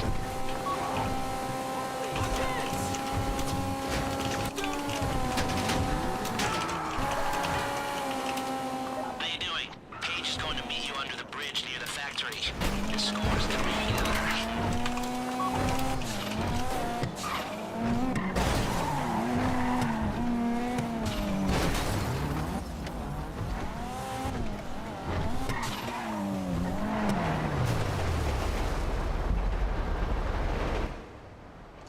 It's a good player, actually. You know, he surprised me. He didn't. Okay, I'll look after this. Lester will come by your place when you're ready to go. Love this Don, you know. I know it's his first time in crime, but I love him. Jesse from The Last of Us and Geralt from Geralt, whatever his name is, from Witcher. I'd say like pretty much anyone really, any like Lester, you know. Lester's like top of my leaderboard. I'd say like Lester's probably above everyone else. I don't think there's another man in any. I don't think there's any other man in any video game that comes close to Lester when it comes to like my attraction to him, because Lester is just—he's the whole package, you know. He's got great looks. He's got amazing chest hair, you know, chest hair that you just want to grab. He's funny. You can talk to him. He can tell you about anything because he knows so much. You know, how could you not love Lester? You wish you were the guy at the end of the casino. Yeah, 100%. What's her name again? That Don. I can't remember her name now. But yeah, I agree. That lady she was so lucky, bro. Like, she was so fucking lucky.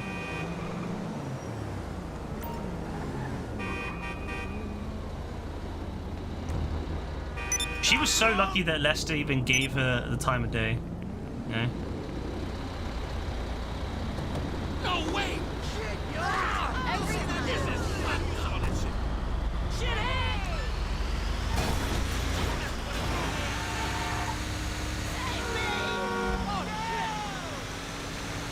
Oh, what a beautiful truck that is. Reminds me when we did Hasta La Vista last week. Good times. I'll never forget that night where they thought they had won, and then we just like we managed to slap them in the catch them out, and yeah, we managed to win. That when we were on that Route 66 or whatever it was, and they were really thinking they'd done something, and then I blew them up. I blew up one of them with the truck by hitting the gas tank, and then the other Don got killed by Dean, I'm pretty sure. Yeah, Dean got him. Absolutely beautiful. That's what I'm talking about. That's GTA right there. That's prime GTA. Who is this guy? Who is this guy? I don't know who he is. It's the second time he's invited me. Is he on my friends list, maybe? Who is he?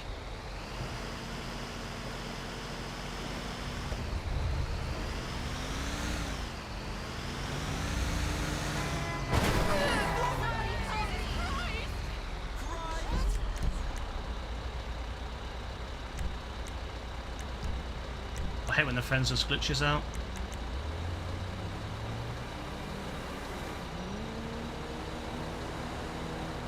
No, he's not on my friends list. Who is this Don? Huh. Who the fuck is that guy?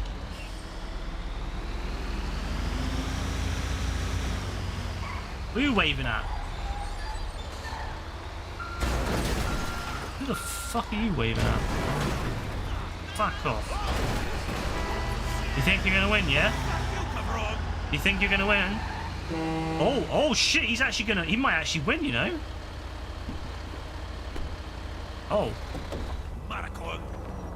Oh, I'm in passive mode, fuck.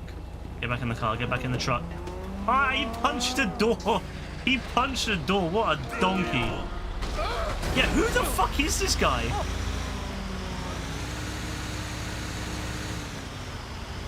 I don't even know who he is.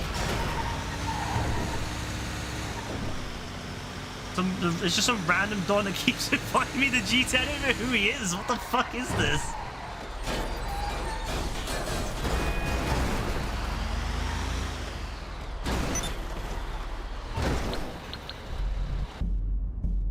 Alright, let me help Tristan Taylor out, and then I'll have a look at my friends list and see who he is. I want to know who this Don is.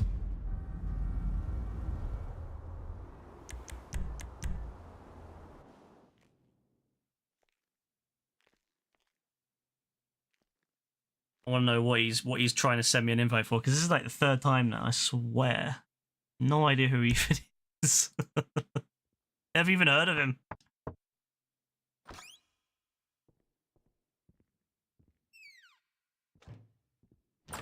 Hey, that's my guy right there.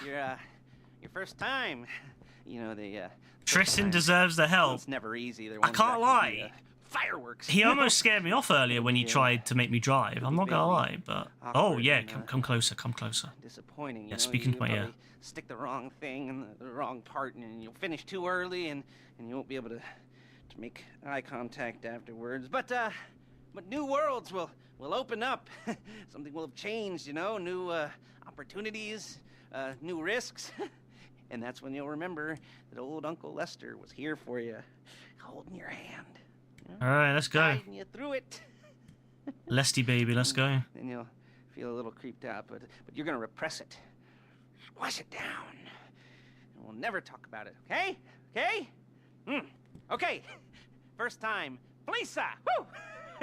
It's a two-man score, right? One of you drives, keeps the heat off of you. A two-man score. I like that you have all the details with this. Whereas, like, with the later heists, with, like, all the heists, like Pavel's heist, it's just like, oh, well, do what the fuck you want, pretty much. Clean once you got no heat on you. Pavel could never tell us this stuff in detail. You get paid. Okay. You know, like I said, it is your first time, so, Don't expect too much. There are wild, insane, mind-blowing orgies in your future. Orgies. But oh, this is... we all gotta start somewhere. Nah, this is Don, bro. I love him. How Good could luck. people prefer fucking Pavel than this guy, man? Like, Pavel's so shit compared to this Don. Only 2 viewers. How long you been streaming? I've been streaming for 17 years. Alright, 60%, 40%. I mean, I'm surprised if he'll give me 40%. I think he'll give me like 30%. Maybe 20. Maybe he'll give me 25. We'll see.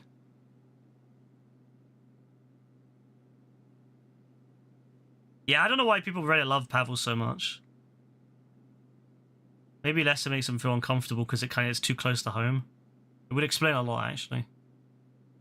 It would make a lot of sense with them, you know, being Reddit and all that. It would make sense.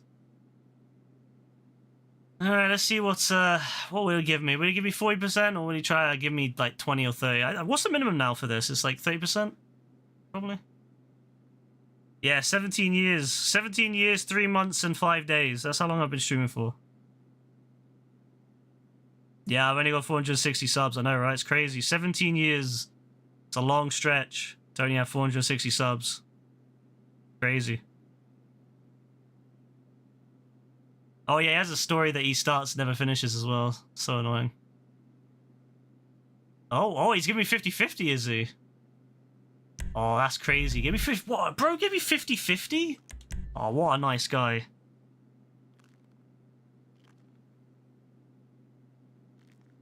Streamers that do spot and get none. What, like spot treatments for their animals, you know, where they give them a little spot treatment on their neck to give them, deflea them and all that. Is that what you mean by spot? You give them a spot treatment? Or do you mean a spot treatment like, you know, anti-zit stuff?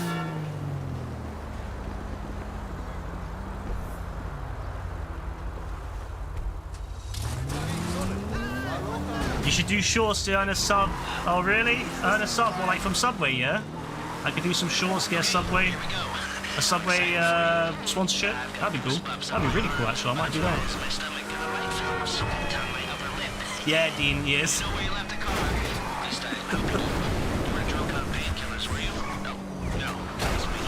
I might do that, you know. I've always wanted a Subway sponsorship, you know. Free subs and all that. Get myself Italian. What was the good one? The spicy Italian before they got rid of it. Honey mustard on Italian white bread. If I could get that for free every day, I'd be set. Might have to hit up Subway. Meatball marinara. Yeah, meatball marinara would be lovely. You split it evenly if someone's on subs. Oh, that's very generous to split evenly on all that. Because you get less money that way. You know, because the most equal split, it depends on the heist, but the most equal split is usually about 40, 20, 20, 20. And actually on some heists, 40, 20, 20, 20 gives you a little bit less than the people helping you. It's most, I think it's like for 2 of the heists, 40, 20, 20, 20 is the fairest split, and then for 3 heists, it's actually was it 55, 15, 15, 15 is the fairest split. I always give 40, 20, 20, 20 myself, because that means everyone gets roughly the same or as close to it as possible. Is YouTube shadow banned? I don't know. Maybe.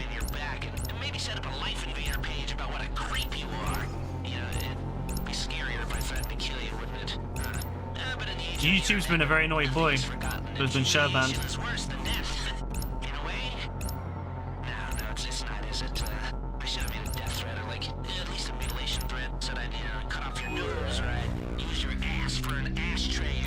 You got 14K views in 1 month on YouTube? Oh, that's crazy, you know? That's crazy. That's nuts.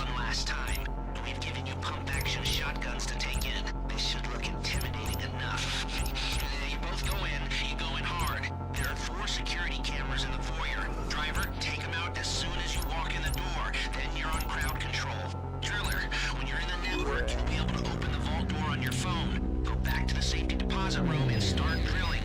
All right.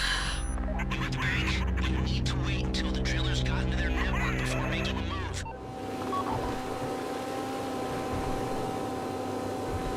Not too shabby.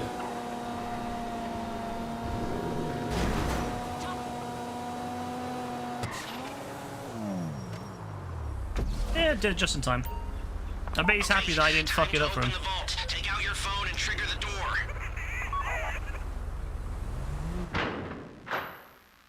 You came from Twitch, but Twitch was bugging. Oh, that's a shame that Twitch was... Yeah, Twitch is full of bugs these days. You know, they need to call the fumigator. I don't know what their problem is. I don't know why they can't just get a fumigator in. Okay, now find the safety deposit box. Oh my god! They're running! You found the box? Okay, go in your bag, get out the drill. Be the worst way to die! Don't go too quick, or it's gonna overheat. If you see smoke, ease off. You're banned on GTA. Why are you banned on GTA? Keep going, we need that box. Oh. You need to hurry this up.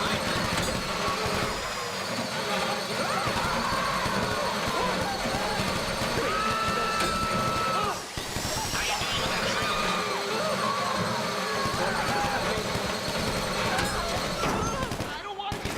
That's alright. That drill done it. Not my fastest, but I remember me and Rebecca tried doing the Elite Challenge on this back in the day, Back to the car. which we eventually did. I remember we were like timing the drill,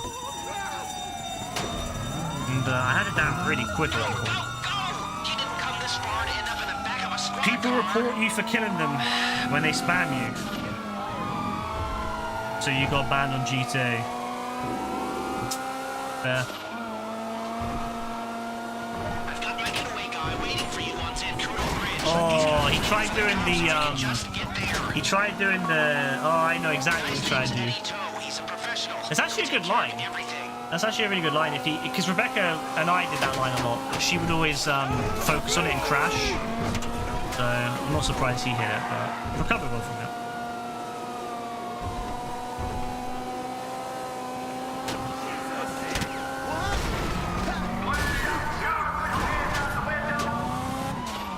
It's a good run. Hey, come in. This is your getaway guy. Lester tells me you were inbound.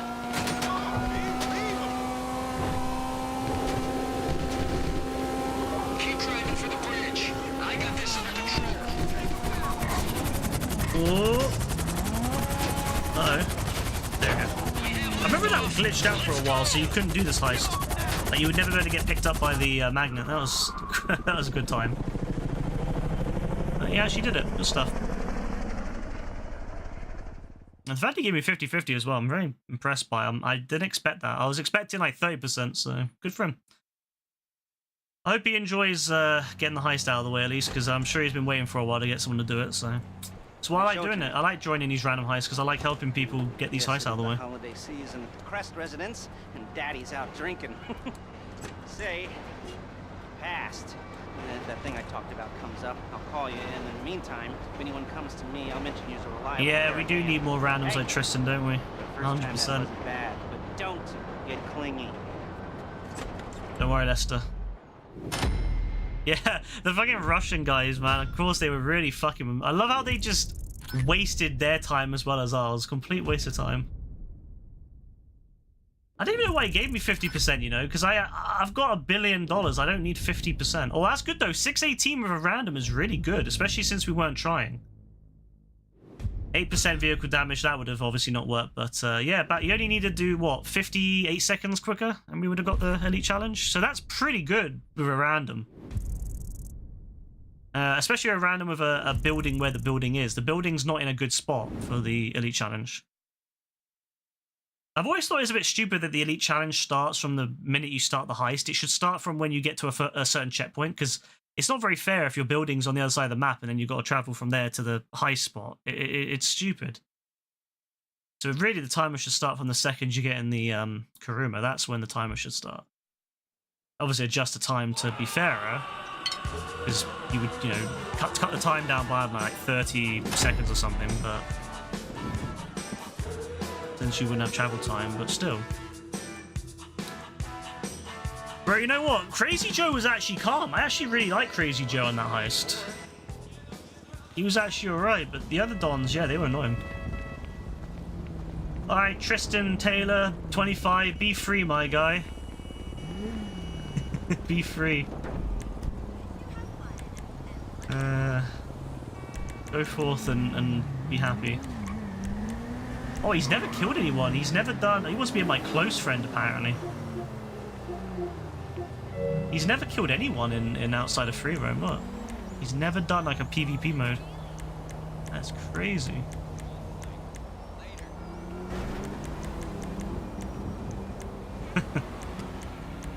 Gaz-looking character. Love that. Gaz and looking like aliens is so funny.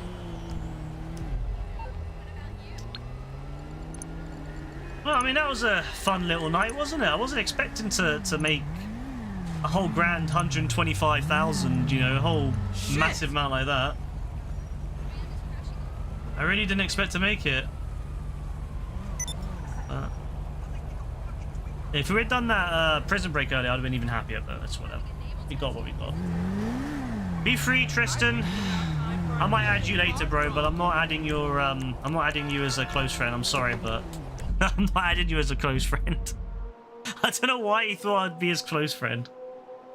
Nothing against him, it's just close friends thing. I don't even know why Sony, yeah, Sony came up with that idea. I don't know why close friends even exist anymore, because like when they tried doing the whole Facebook integration back in the PS4 era, where they were trying to make online gaming less toxic by having people have their real names and, you know, connecting their Facebooks, and it's like all connected to the online persona. There was a period in the early 2010s where everyone was trying to be more connected, and, you know, have like your own, you'd have your online persona and stuff like that, and it would all be connected to your single, you know, your offline persona, and it was, yeah, I get it, but the problem is it didn't go that direction, and the world actually got even worse after that.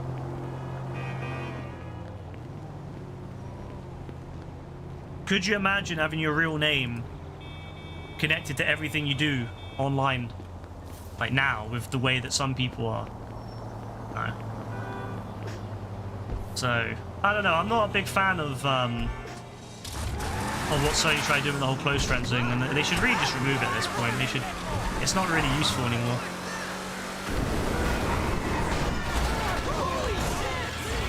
They should scrap it and just have normal friends. I wouldn't mind having like different levels of friendship, but I just don't think the close friends method is the right method. I don't think they have the Facebook link in anymore, though. I think they got rid of that.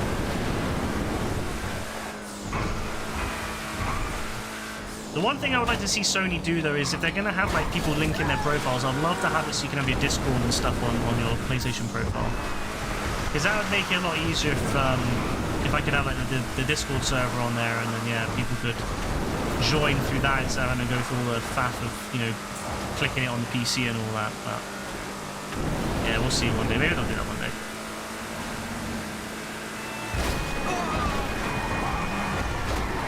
You might add that guy from the way of Eddie. Yeah, he might as well. Maybe you'd do it.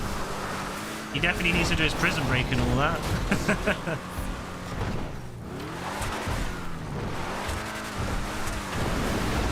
He's got many heists to go. I'm just glad I helped him with the first heist, get out of the way, because that's usually the one that's difficult to do, is to get that started. And you'd think Fleecer would be really easy and everyone would be able to get it done, but no, apparently not in today's world, where people struggle with doing Fleecer.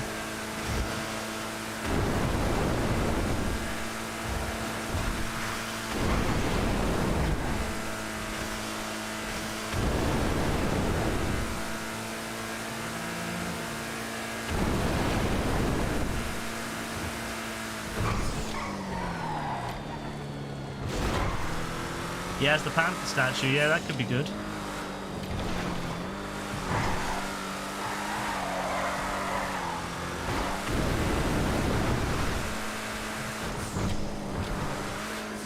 Oh, not that. Good driving, as is usual with me. I have to ask, you know, I'm really curious because of what that guy said on YouTube. Imagine how hard it is to get banned on GTA, like. To get banned on GTA is quite... I was just thinking about that. To get banned on GTA is quite remarkable because, like... I don't know anyone who's been banned on GTA. And I've known some real fucked up people at times on here, but I've never seen where you actually get banned for something, so that's quite a specialty right there.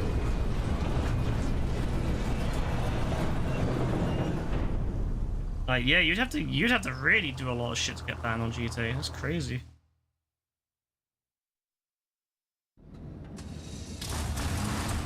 Stuff that people do on here, I can't lie.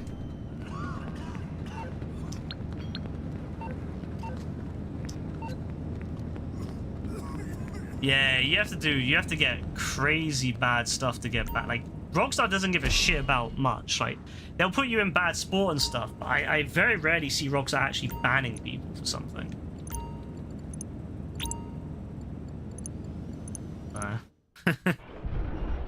Apparently he wanted to play with me. I'm alright though. I don't really want to play with people that get banned on fucking GTA. That's quite... Again, that's remarkable shit. Get banned on GTA.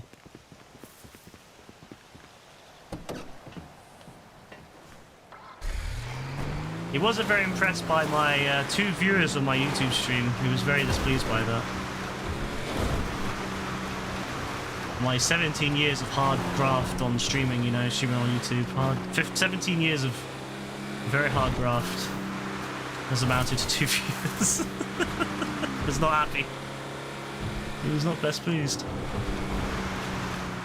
Yeah, it's just that I could tell that bro was probably not very old because he thought that I said 17 years and it's probably more than he's been alive. So I could tell that he probably couldn't comprehend how long that was. And he was, yeah, and the way that he would speak about viewers, like... Again, if I cared about viewers, I wouldn't stream.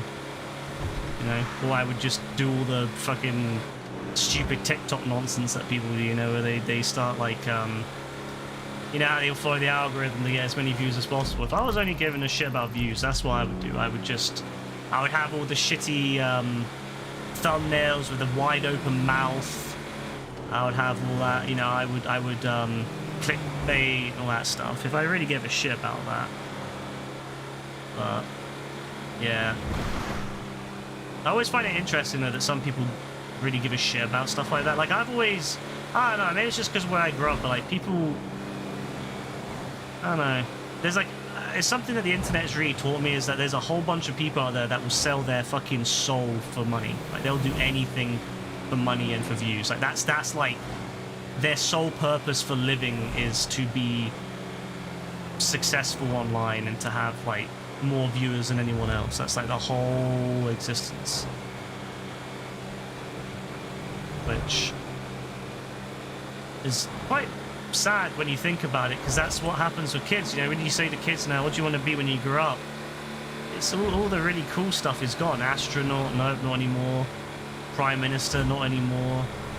You know, yeah, something cool. No, it's just, well, I don't know if you'd say Prime Minister's cool, but I think it's cool anyway. But now it's all like, oh, I want to be a TikTok star, or I want to, you know, I want to be a Mr. Beast. It's like, I don't know, it's kind of sad to me that's where we were at now. Oh yeah, the amount of girls that do OnlyFans, and I keep hearing like people say it's like liberation and that women are liberated themselves and they can... I do think it's quite sad that people are doing that. Like, I don't give a shit if they do it, it's their body, their choice, but I do think of it quite poorly. I'm not gonna lie, that's one thing I do think poorly of, is when if a woman says to me, oh, I do OnlyFans, I do judge. I won't lie, I do judge. I'm very judgmental when people do stuff like that. It's just like, it's like, bro, is that where people's lives have gone now? Is where everyone is just trying to sell their soul for a chunk of silver, you know? And I'm not a fan of it myself. Everyone has their choice; they can do what they want, but I can still think it's a bit weird, you know?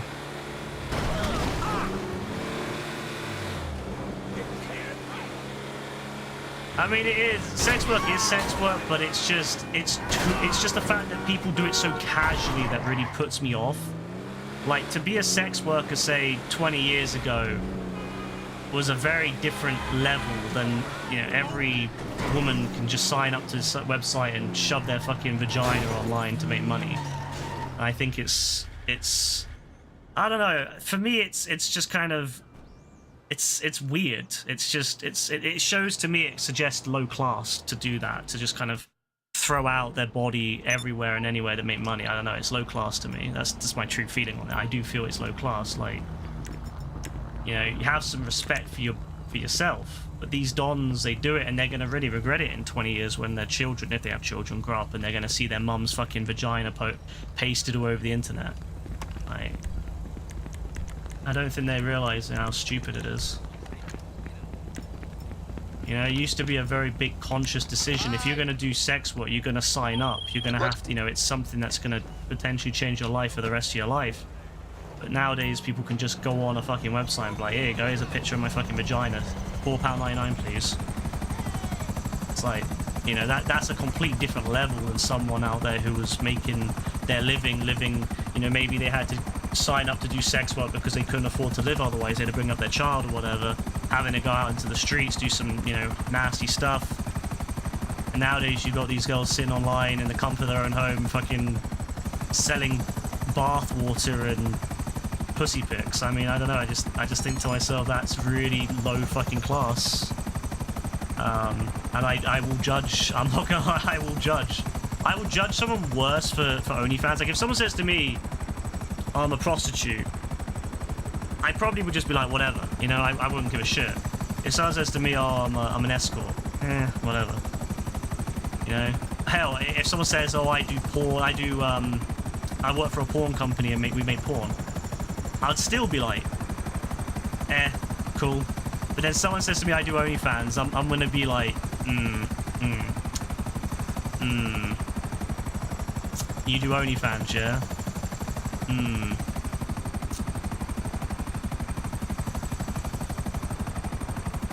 But I think it's also sad. I'm not going to just put the blame on the women here. I'm going to put the blame on the men that sign up to it. Because, God, the amount of stories I hear of, like, men signing up to, like, OnlyFans of their relation, not their relation, but, you know, their relatives, friends, and family.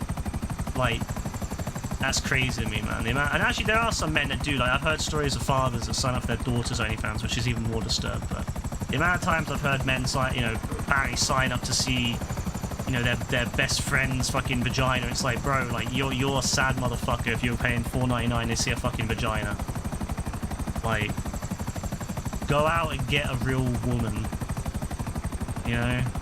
Like, go and get a woman, bro. If you need to sign up to see pussy pics, bro, it's so sad. Go and get a woman. Like, literally, go out of your house, go and meet women, don't be creepy, because you already know someone who's willing to sign up to OnlyFans to watch someone's fucking OnlyFans, you know that motherfucker's gonna be creepy as shit. Like, you already fucking know. You already fucking know that whatever Don is out there going, yeah, I'm gonna sign up to her OnlyFans, you already know that motherfucker's creep and can't get women for real. That's why they do it. Do you remember him? So, I don't know. To me, the whole thing is really disturbed. It's really casualized sex work, and it's also just showing that there's, like, the society is actually, you know, like, I don't like to use the word degeneracy, but it does come across to me as degeneracy, that we've casualized sex work so much now that it is something that people can just do on a whim, just by fucking, you know, going online with their little phone and taking pictures, and they sell it and make subscriptions like a business.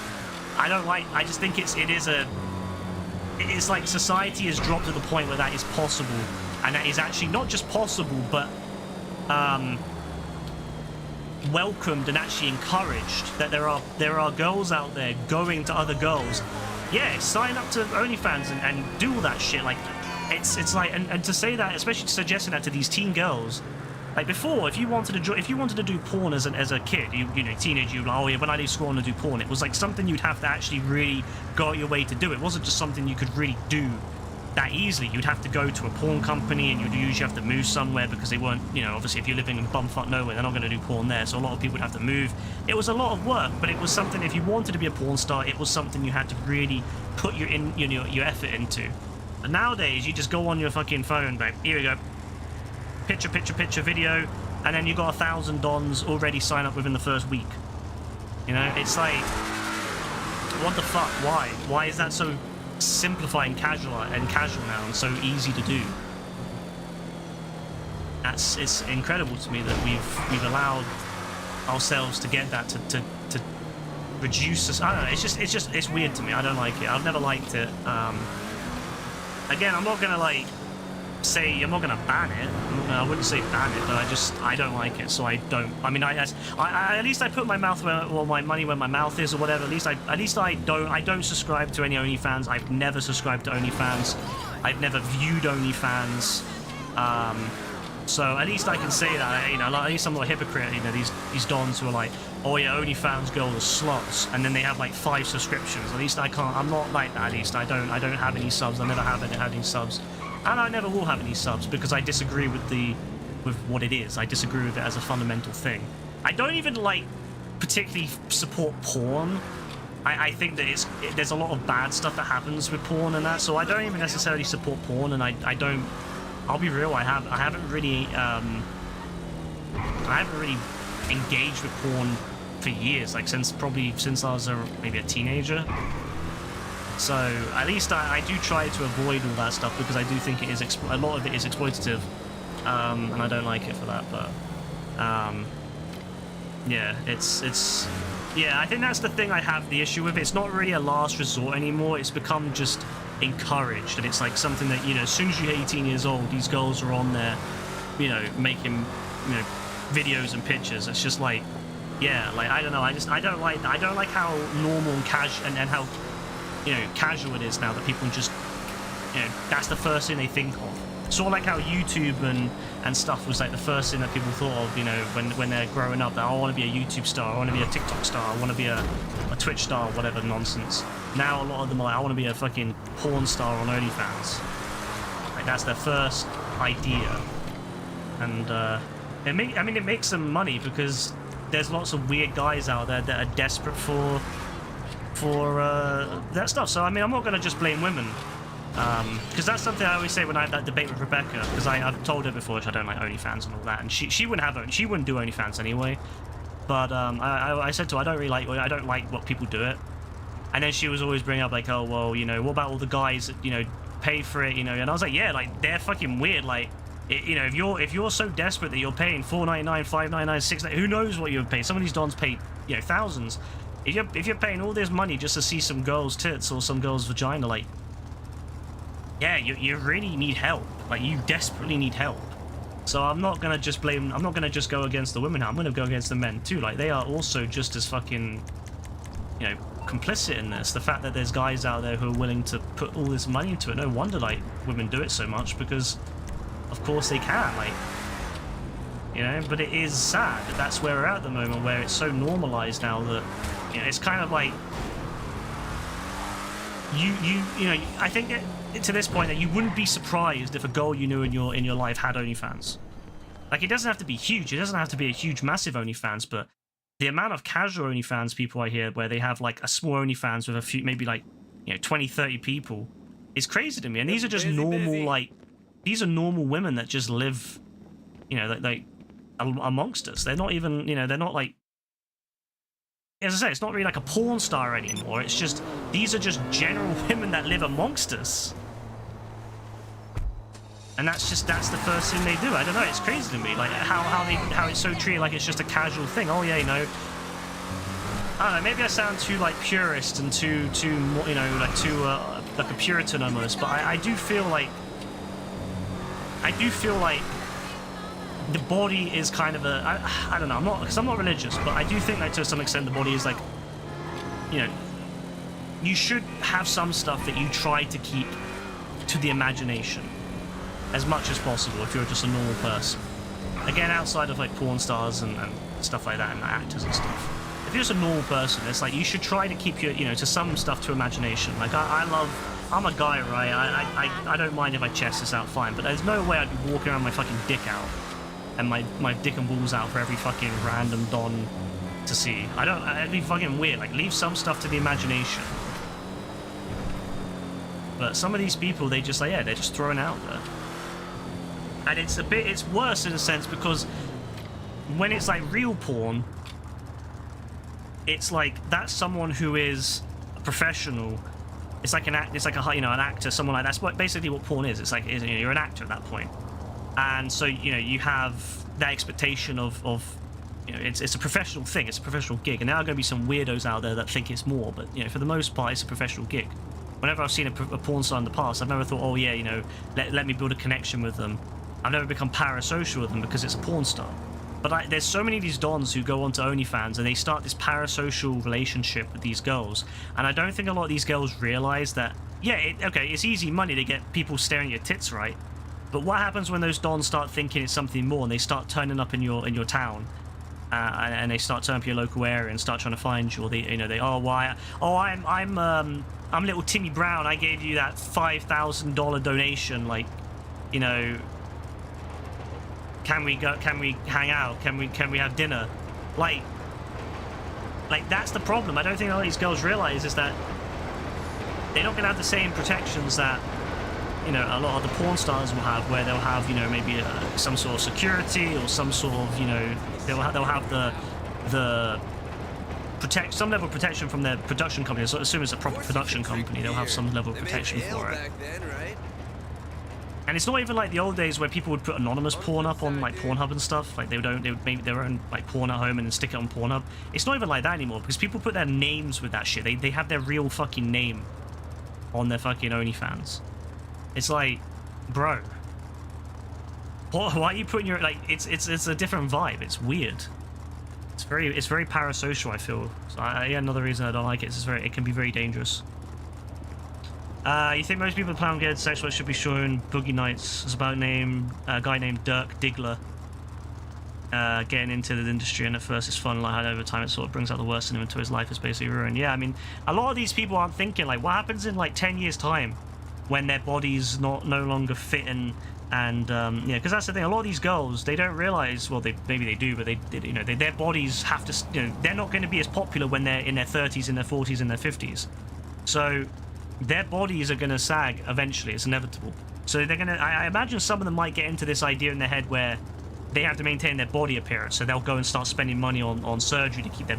They'll get like enhancement to keep their tits from being saggy and all that stuff. Get rid of wrinkles, and that's sad in its own way because it's obviously. It's gonna, that to have to go and get all this plastic surgery just to stay a certain way to keep your follows up. It's quite sad in its own way, but yeah, again, a lot of these people don't realize that it's gonna really affect them in the long run if they have kids.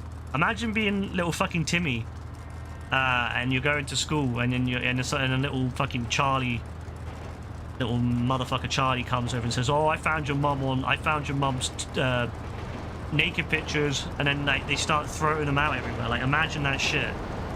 Imagine you go to school and your fucking mum's fucking pictures are shoved everywhere. Like, nah. I don't know, I'm just not a fan of it myself.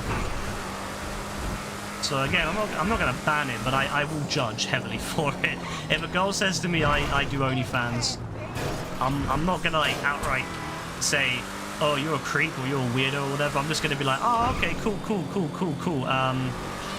Have a nice day. And then move on. Like, as simple as that. Obviously be like, ah, cool. Have fun with that. Move on. Simple as that. That's what I do with everything I disagree with in life. I just, if I don't agree with something, I just go, cool. Whatever. But I won't want to associate that much. I wouldn't want to associate with someone who's like proudly doing OnlyFans. Maybe that says more about me, but I wouldn't, and that's just who I am. I wouldn't want to associate with someone who comes out and says, oh yeah, I do OnlyFans, because then I'm like, yeah, I just don't really want to be associated to that. So if I had a sister that did OnlyFans, bro, I would be very disappointed in her. Again, I wouldn't say you couldn't do it, because of course I can't control what she does. But I would be like, I'm very, very ashamed of you right now, sis. And she probably won't give a shit because we never talk anyway, so it's fine. So it's fine. I probably wouldn't even say that, to be fair. I probably just wouldn't say anything. I'd just be like, cool. Weird, but cool. Move on. Because I don't want to talk about that. I don't want to have that discussion with her about that. Oh, yeah, you have OnlyFans, do you? Why are you telling me this? Why are you telling me you have OnlyFans? I don't want to know. I don't want to know what you're doing online. Thank you very much. I don't need it. Yeah, I guess that's the thing. You'll make so much money now, and that's it. But yeah, and it's also what happens if, like, imagine you being there and your fucking sister's done OnlyFans, and then you get all the ribbing from your friends. Like, could you imagine your friend comes into the group chat and starts fucking sharing pictures of your fucking sister's OnlyFans, or at the very least, I mean, I wouldn't be able to be a friend, but at the very least, start fucking saying, "Oh, I've seen your sister's tits. I've seen your sister's fucking gaping asshole on OnlyFans last night." Bro, I'd be so fucking pissed. "Oh, I just saw your sister take a dragon up her fucking asshole." Like, imagine how fucking that would be jarring as shit. I'd be like, "Oh, fuck's sake." Or, I just seen your sister's fucking gaping arsehole around a dragon dildo. Oh, she took a whole can of Coke up her vagina. Like, nah, bro, I'd be like, nah, I'd fucking go nuts, bro. I probably, I don't know if I can't lie, like, murder might have to happen that night. Like, not on the sister, but on the guy. Oh, God. Assuming that his sister's picture sent to him. Oh no! See, this is the problem. It's like, at least if you know your sister's a porn star, like traditional porn star, at least you know, and you can kind of prepare for it and be like, oh yeah, she's a porn star. You know, at least she works in the industry. She's been in like 5,000 professional porn videos. Great, you know. At least you know. At least you could be proud of that. But to just be sitting on stream and to get messaged and sent pictures of your sister, nah, I can't lie, like, it's jarring. This is the problem. It is happening too much, man. I don't want to deal with it. Thankfully, I don't think any of my family are in OnlyFans or on OnlyFans. I don't know. I mean, to be fair, one of my sisters is too young to be on OnlyFans, so that may change, and I hope it doesn't, but it may change.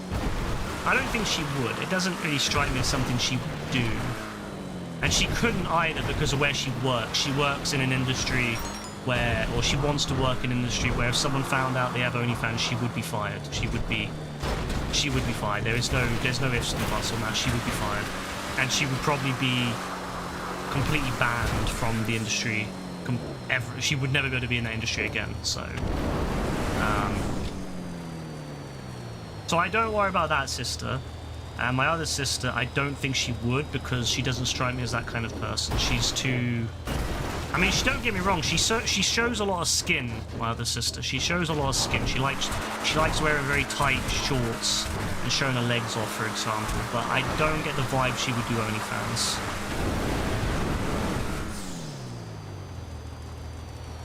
No, I don't get the vibe she would do OnlyFans. I don't see her doing that. I don't think my brother would do OnlyFans either.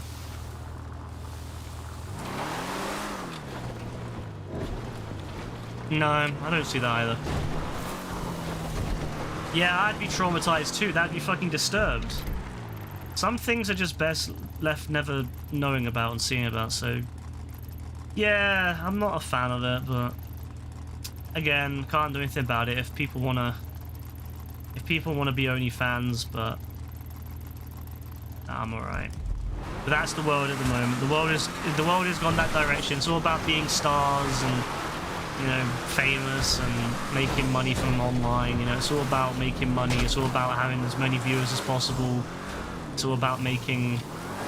That's all people give a shit about these days. Whether it's Twitch, YouTube, TikTok, OnlyFans. That's all people give a shit about nowadays. Is just getting seen by as many people as possible. And, yeah, having money from it. It's just quite sad. Oh well. That's life.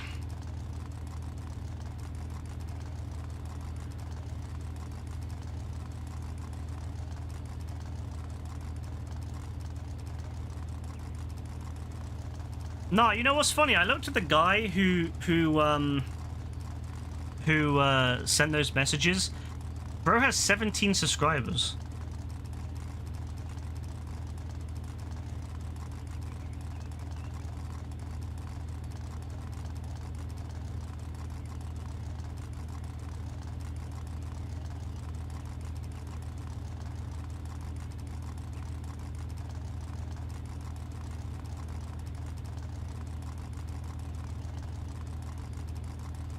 I just feel like you can't really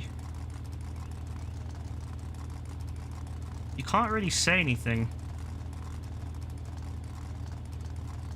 Alright, so he says on his description, very double space mad streamer with 2 R's. I'm back, baby, without an apostrophe. Shift drift is now gone. I came from Twitch. Show me some love. And this was all in capitals. And then it says, without a full stop or a period or whatever you want to call it, I would love to get double space some views. I want to make, there's no, again, no comma, no full stop, nothing. I want to make people, PPL, people happy. I want to see if people likes my game type content and stuff, triple space. And I do challenges like lost a blinker, full stop. And very calm challenges, double space. My KD is 12 when I was in my prime. Capital letters, Warzone. Non-capital letters. Now I'm 8 or 9. I lost my Q to movement and baiting. Misspelt. And I'm a streamer without double space a mic. So I get a lot of kills with no headset. I thought I said no headshot. No headset. Please join up. I wouldn't mind to have 5 viewers. Just talk with me. And I'm a very sweet streamer. I'm 19. I'm very cool. I want teammates. I'm chill guy. You're a beautiful community. Is this JB? Yeah, like... Is this JB, bro?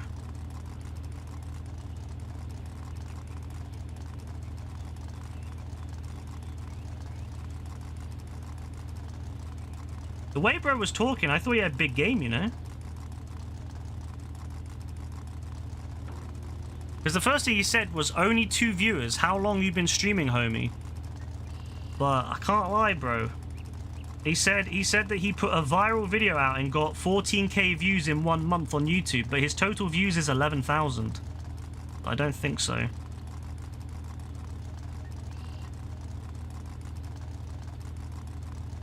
I don't know what view it was. Oh, it must have been a short. I think it was a short. And every short is hashtag viral video. And it was all shorts. He's just made videos of like he's just taken like videos from other like channels and stuck it on top of his.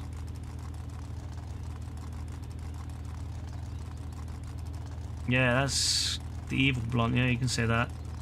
He's got 1.1k views on a MMA fight, which wasn't his, but fair.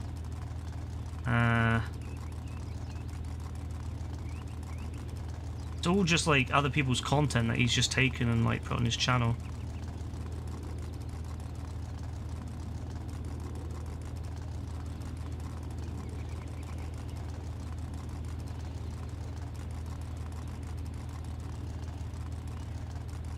I'm not gonna lie, like I feel like if you're gonna like try to brag about your views, you should probably not use other people's content.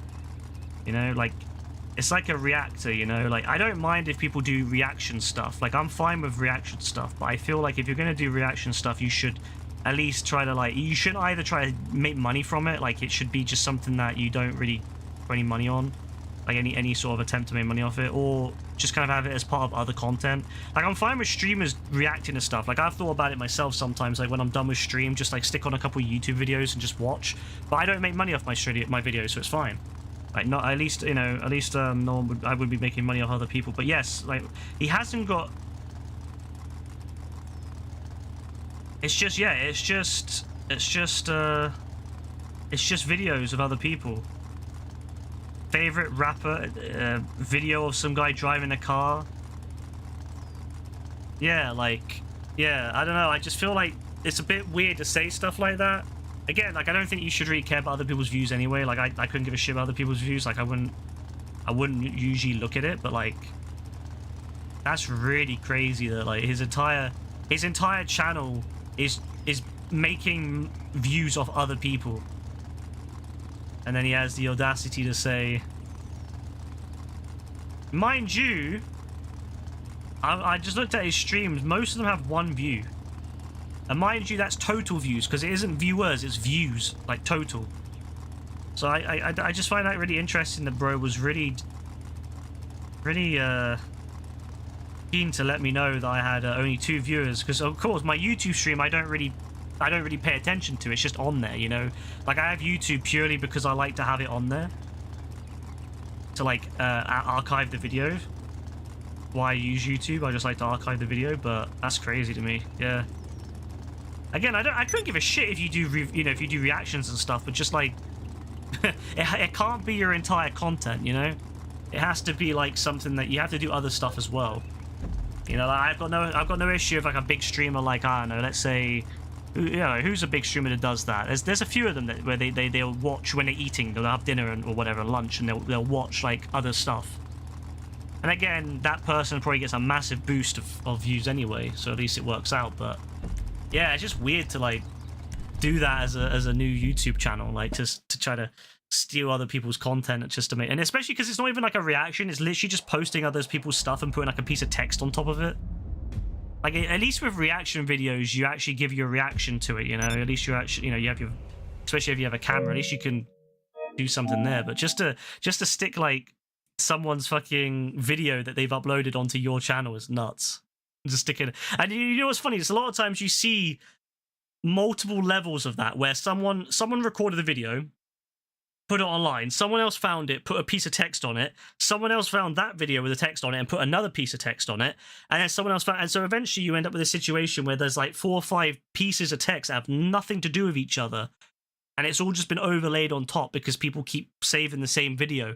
And at that point, the video quality is so shit because people keep saving the same video over and over again, and every time they do that, the quality is just getting worse and worse and worse because it keeps getting encoded. Every time you upload it, YouTube or whoever lowers the quality. Obviously, they're going to encode it at a lower quality level because they don't want to, you know, waste space. So every single time, it's just getting worse and worse. And by the end of it, it's like a blur. It's horrific. It looks like something from 1999. And it's like 5 levels of text. You can't even read the text at the bottom anymore because it's just completely blurred. And people do that shit all the time. That's the only issue with like TikTok and Shorts and all that, is it's just promotes and enables really low effort kind of, you know, slop that people just steal from each other and put on their channels, and you don't even know who the real owner is anymore. And that's what really annoys me, is if people are going to do that, at least then, you know, put the real owner in, at least like link the real owner, the person who uploaded it initially. And you know, the amount of times I found content on YouTube Shorts that I really like the look of, I'm like, oh, this guy is really cool, and I have to look in the comments hoping that someone eventually puts the right name in there. It's so frustrating. So yeah, it's like, I love how YouTube is so gung-ho about catching people uploading videos of music in it that they'll really, you know, really fuck you if you do. But then they don't give a shit if you're stealing content from other people on the internet. They don't give a shit if you go and steal content from, you know, 30, 40 different channels, stick it on your channel and make a, you know, fortune out of it. They don't give a shit. The worst thing they'll do is maybe they'll kick it off eventually. They'll force you to remove it or whatever, and that's about it. like. Nah, it's terrible. Modern day YouTube is so shit compared to old YouTube. Like, YouTube used to be so good. People who weren't there don't understand. Like, man, when YouTube first started up, it was so personal. You could send video reactions. So many people forget that. You could literally record. You could literally just go and record a video reaction to someone. So someone would upload a video, and you could click, you know, make a reaction, or, you know, whatever, record, you know, record a reply or whatever, and you'd be able to make a reply to that person in video form. It was so good. And there was so many videos like that where people would be responding to like Numa Numa and and all that, you know, those early videos like that, people would be responding and laughing and joking. You could customize your channel. You could put your own HTML on there. It was crazy how good it was. And over the years, it's just progressively got worse to the point now where it's just slop. And and a lot of it now is AI as well, where you can tell that the people who do this uploads don't even make the videos anymore. Like before, they would edit it themselves. Nowadays, it's like real AI slop, where it's just AI. You know, they get a bunch of videos and then they stick it in an editor where the AI just puts it together and then uploads it. And like that can be fun. Like, don't get me wrong, I love that on Instagram where they would make these like little montages of stuff, but that's about it. Like, I wouldn't go and, you know, steal other people's content and then just stick it in like an editor that puts it together and puts some random, you know, random music into it, and it's not even, it's just like 2 seconds of random music, sticks it in there and then uploads it, and it's just pure slop, and it's terrible, and it's getting worse because soon AI will just do that on their own. I think actually I think there are situations like that now where AI are used, you know, where you know, like people who just want to like make shit tons of bots, they do that now where they just have AI take the videos, or even they don't even provide the videos anymore. They literally just have the AI collect the videos themselves and then just make videos out of it and upload it as slop. It's terrible, and that's what's happening now. So we're going to see the situation in the future where the internet is just going to get bleaker and bleaker. Like, you think it's bad now, but I tell you this now, and I think that this is the truth. I think by 2030, we're going to have a massive crisis where we don't know who's who. We don't know if someone's real or not. We're going to have a massive crisis where the internet, I think we're already almost there, actually we are. AI now makes, you know, like automated stuff is already way above like human-made traffic. And mind you, that does include automation, like automated, you know, API usage and stuff like that. So, you know, that's true. But I think that we're getting to the point where AI based, you know, like where it's not automated API use, it's actual just AI slop is going to surpass human. You know, we see it on Reddit. You go on Reddit now, and half the things on Reddit are it's AI. It's AI. It's not even human. It's just AI. You go on these, and it's just bots posting out, you know, made up scenarios. You go on Am I an Arsehole? Used to be great. I used to love going on Am I an Arsehole? And then people started making fake stuff, and that was fine. At least it was real. It was human people. Nowadays, it's just AI. You can tell it's AI. And it's getting harder and harder. And I would imagine that by 2030, we're going to have a real situation where you don't know if something's human or not. You know, you won't know if the people watching. You can have, I've seen it already on some channels. You know those bots where people would type in chat? You can have those bots now as, you know, actual AI bots that can actually watch what you're doing and comment on what you're doing on the stream. Before, you could tell if someone was a bot because they wouldn't comment on the actual stream itself. They would just reply maybe or say, you know, just little sentences. Now, if you use them right, these AI will actually watch a stream, or they'll analyze a stream. They'll see what you're doing. They'll hear what you're saying and analyze it, and then come back and actually write proper real comments that, you know, that are about the video or about the stream. It's really gonna change. Like, I don't think people will realize how shit the internet's gonna get. It's already shit compared to how it used to be. It's getting worse. It's getting worse. Yes, Caitlin, I'm still yapping. I'm about to go off. I'm just wanting to have like a couple of little things about AI here. The AI voiceovers, you can't tell if it's real or done. Yeah, it's getting harder. Like, remember when we used to play around with that bot that would do like the Nico voice on Discord, and like AF would get really mad. Like, I'd be using Nico's voice to say, you know, something to AF, and he'd be like, "Shut the fuck up."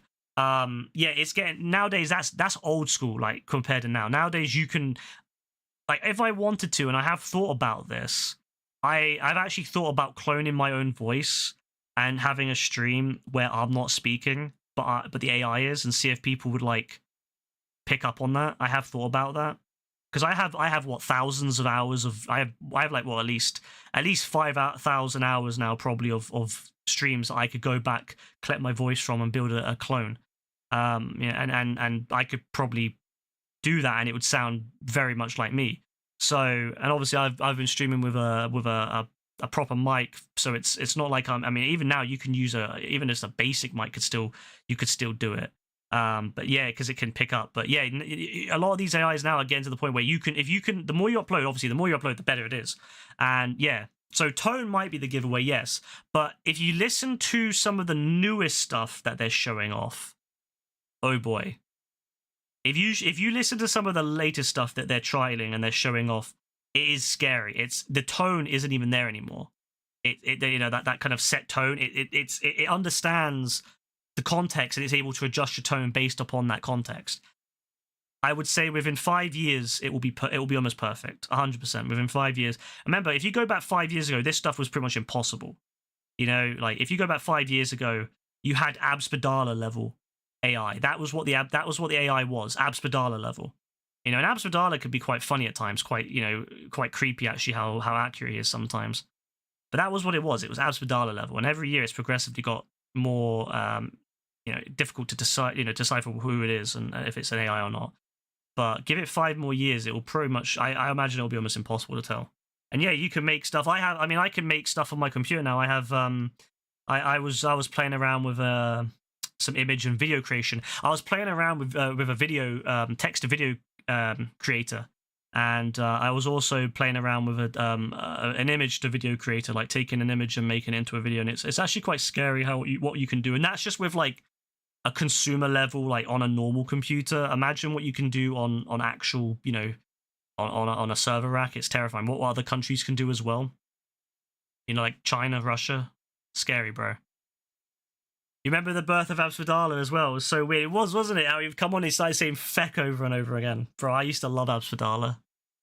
If someone asked you if you're doing it, would you admit to it? Yes, I would admit to it. I've got no issue. Like, I wouldn't do it for any sort of like gain. I just was thinking of doing it as a bit of fun.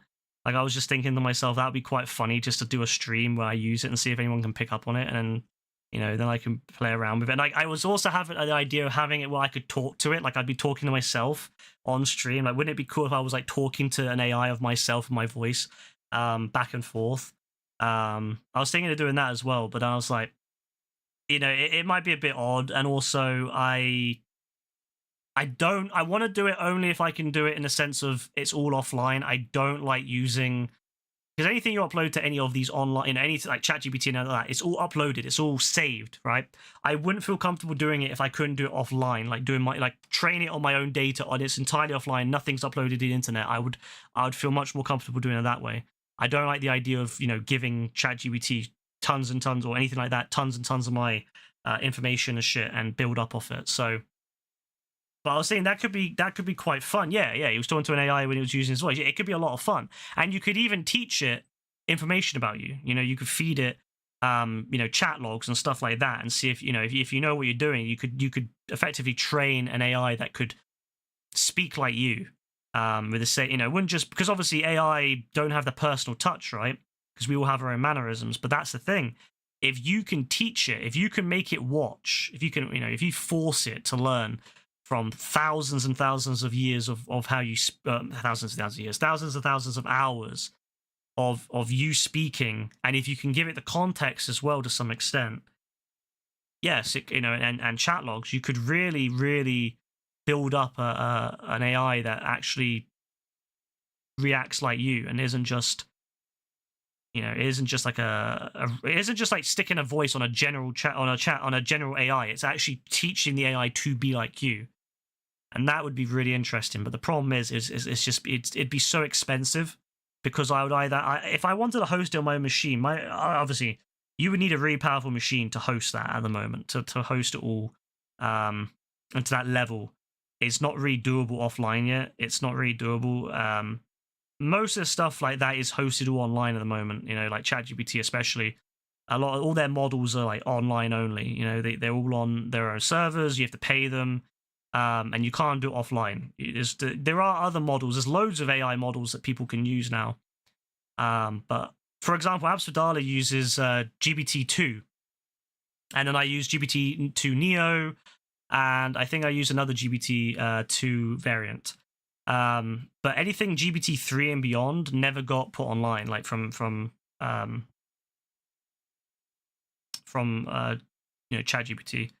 OpenAI, they never put that stuff online because they said it was too dangerous to have people hosting it on their own machines, which doesn't matter because other companies have now released AI that is very similar level to what OpenAI has achieved with ChatGPT and all that, GPT-4 and 4.5, and from what I've heard, 5 is going to be insane. The only good thing I can say is that the good thing is AI needs to feed off content, and they've pretty much fed AI entirely on everything uploaded. Everything that was on the internet pretty much has likely been fed into these AIs at this point. Like anything that's been on the internet when they could, they scraped so much shit, and they're continuing to scrape so much shit from pre 2020. Because the problem is now we're finding is some of the newer AIs, they're actually getting dumber. They're hallucinating more and they're dumber. And the reason for that is because what you get out is only as good as what you put in. So if you put trash in, you're going to get trash out. That's the truth. That's the fact of this shit. And so now a lot of the AIs they're training it off content that was made by AI without realizing. If you upload 2025 Reddit into into your chatbot, it's going to be learning from other chatbots because there's other AI has been typing shit out. So it's gonna learn not just from humans. It's not gonna know what's human and what's not, and it's gonna just train itself off a bunch of shit. So as time goes on, AI is gonna continuously be trained off itself, and it's gonna get worse and worse and worse. So now they're having this issue of, oh shit, now that the cat's out of the bag, how do we train? How are they gonna train it on? How are they gonna find content that is entirely human and isn't trained off other AI? So this is the problem we're going to find. But I do still think that we're going to get to the point in the future where it's going to become very difficult to decide and to know who is, what is AI and what's not. And it's going to be very difficult on Reddit. You're not going to know if it's AI or not. YouTube videos. We'll get to the point probably in the near future, next 10 years, where there will be entire channels made up of just AI created and completely ran by AI. They'll make the videos completely themselves. Nothing. There won't even be any human oversight really, other than just kind of maintaining that it's there. It will just be fully AI, and they'll probably be able to stick their own voices on it and voice over it. They'll be able to make fucking montages and put their own voice over it. Like, it's crazy. Obviously, they're not sentient. They're not thinking. They're not able to really. They don't really understand why they're doing it or what they're doing. They're not human. But they'll just do it. They'll be told do it, and they'll do it. They'll be programmed to do it, and they'll do it, and that's it. And it will just fill up the internet with so much shit. It's actually terrifying. It is pretty terrifying where the So I don't know. If an AI film gets a wide theatrical release, oh yeah, 100% we're gonna see fully AI films in the near future. 100%. It's gonna be crazy. They're gonna fully do it. You can already make 60-second videos really well now with that. Especially, I don't know if any of you've played around with GPT 4.5, I think it is, or whatever the latest one is they've done. But some of the images they do, some of the videos they do is insane. They can make full, they can change anything into any art style. I know that's been a thing recently where they've been uploading, people have been changing images into the art styles of anime and stuff, and it does it really well. And obviously, soon that will be able to make videos. I wouldn't be surprised in the future if people make, animated, Dragon Ball style, episodes. Probably look better than what Dragon Ball Super is, actually. Probably look better than that. And people will be putting out that shit in the future. I've already seen people use voices to, make their own content with, Goku and all that, which, is cool. But obviously, it's should use the voice actor if possible. But, as long as it's fan-based, I don't really mind so much. But I think that we're going to see that point in the future where it's I can see it now where voice actors will no longer do real voice work. What it will be is that voice actors will just provide their voices and then an AI will make the actual content from it. And so the voice actors will just get paid royalties on their voice and that's it. And people say, oh, well, voice actors union. Well, that ain't going to do shit because there'll always be some Don out there who's willing to do it cheaper. There's always going to be some Don out there who's like that was a discussion when all the voice actors were protesting about it. Or sorry, actors. Sorry, I should say actors because they get very testy when you say voice actor. The actors who were talking about that a couple of years ago, they were getting very testy about it, and they were saying, "Oh, well, we need. This is why we need to protest, and this is why we need to strike, and all this to protect our rights." I was like, bro, some Don in fucking Germany who has got a brilliant accent, British accent, for some reason, is going to do the job for you. Someone in Romania is going to do the job. They're gonna, they're gonna train their fucking accent. They're gonna do their voice and sell it to someone who can make AI voices out of it, and that'll be that. You're never gonna beat this. This is open now. The Pandora's box is open. And I don't think people realize how it's impossible to shut now. It's never going to go away. AI is going to be used in everything. So voice work, even images, anime, fuck everything. Everything is going to be. They're going to use this shit to do it. I think. See, I'm like, you know what? If a company can use stuff to speed up their process, like animation is a fucking slow thing to do. And if a company can speed up their animation process, I wouldn't mind so much. If I don't mind game developers using it to speed up their their development, because games take so much. You need thousands of game developers nowadays, and it still takes years to release a game. Games are getting longer and longer and longer to make. Look at God of War and stuff; those games are taking longer than ever to make.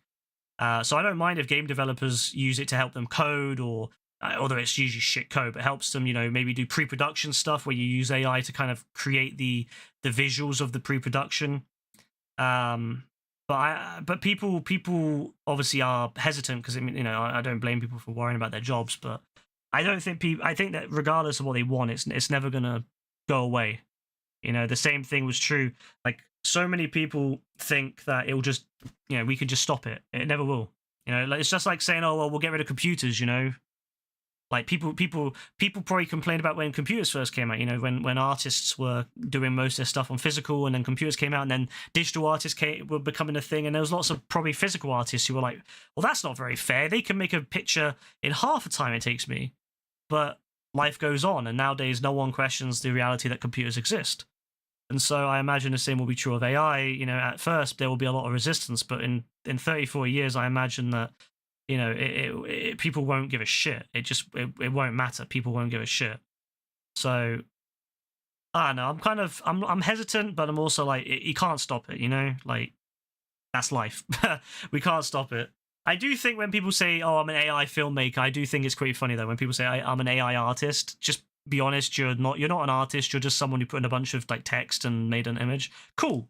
That's still cool. Like I still think there's some really nice AI images out there. Like I think there's some beautiful space-based AI images that I really like. And I've made a few AI images myself that I've used for personal use, like having as a background and stuff like that. But I wouldn't call myself an artist. I'm just a don who put in text into a text chat, into a text prompt. But yeah, I don't think people should call themselves AI artists for stuff like that. It's stupid. But again, if an artist wants to use AI to help them speed themselves up, if they're making something and they use AI to like speed up their development, their process, fine. I think I've seen a lot of artists do that actually now. They use AI to speed up their the more laborious bits, which is cool. But if someone doesn't do any of the actual work themselves and it's entirely AI, yeah, pretty bad. Oh yeah, yeah. There's people. Yeah, character AI. I've seen character AI be used for stuff like that before. Yeah. See, the next step of that, Dean, is people using actual like 3D models, and that's the next step because you can upload your live. You can upload your appearance into these, and they can actually make models now, like 3D models of you. And yeah, that's the next step, is fully like 3D models of like streamers. I wouldn't be surprised. I've seen a streamer do that before actually, where they made they did it to see if they could do it. They made like an entirely a whole model for themselves, and then they had an AI power, and it was they used that for like certain streams just to kind of have it. I wouldn't be surprised if like XQC and like people like that, big streamers start doing stuff like that. I could see it in the next few years, especially with XQC's views that AI is fine, AI is exactly okay, and nothing ever wrong with it. So I imagine he'll be one of the proponents of this. I would imagine he'll be someone who will do it. He'll 100%. And the thing is, these rich streamers, they have so much money, they can hire people to do all the work for them. Like, whereas if I want to do it, I've got to like research it myself and understand what I'm doing. Whereas if you're a rich streamer, you can just hire a bunch of dons to do it for you, and they'll 100% be able to make an AI of him, and then also make a model which can react to him, and like a VTuber model, but better in a way, more realistic. Yeah, it's crazy, bro. It's crazy. The AI streamer. We may be in the timeline soon, or in the saga, the AI streamer saga. We may be in that world soon. Yeah.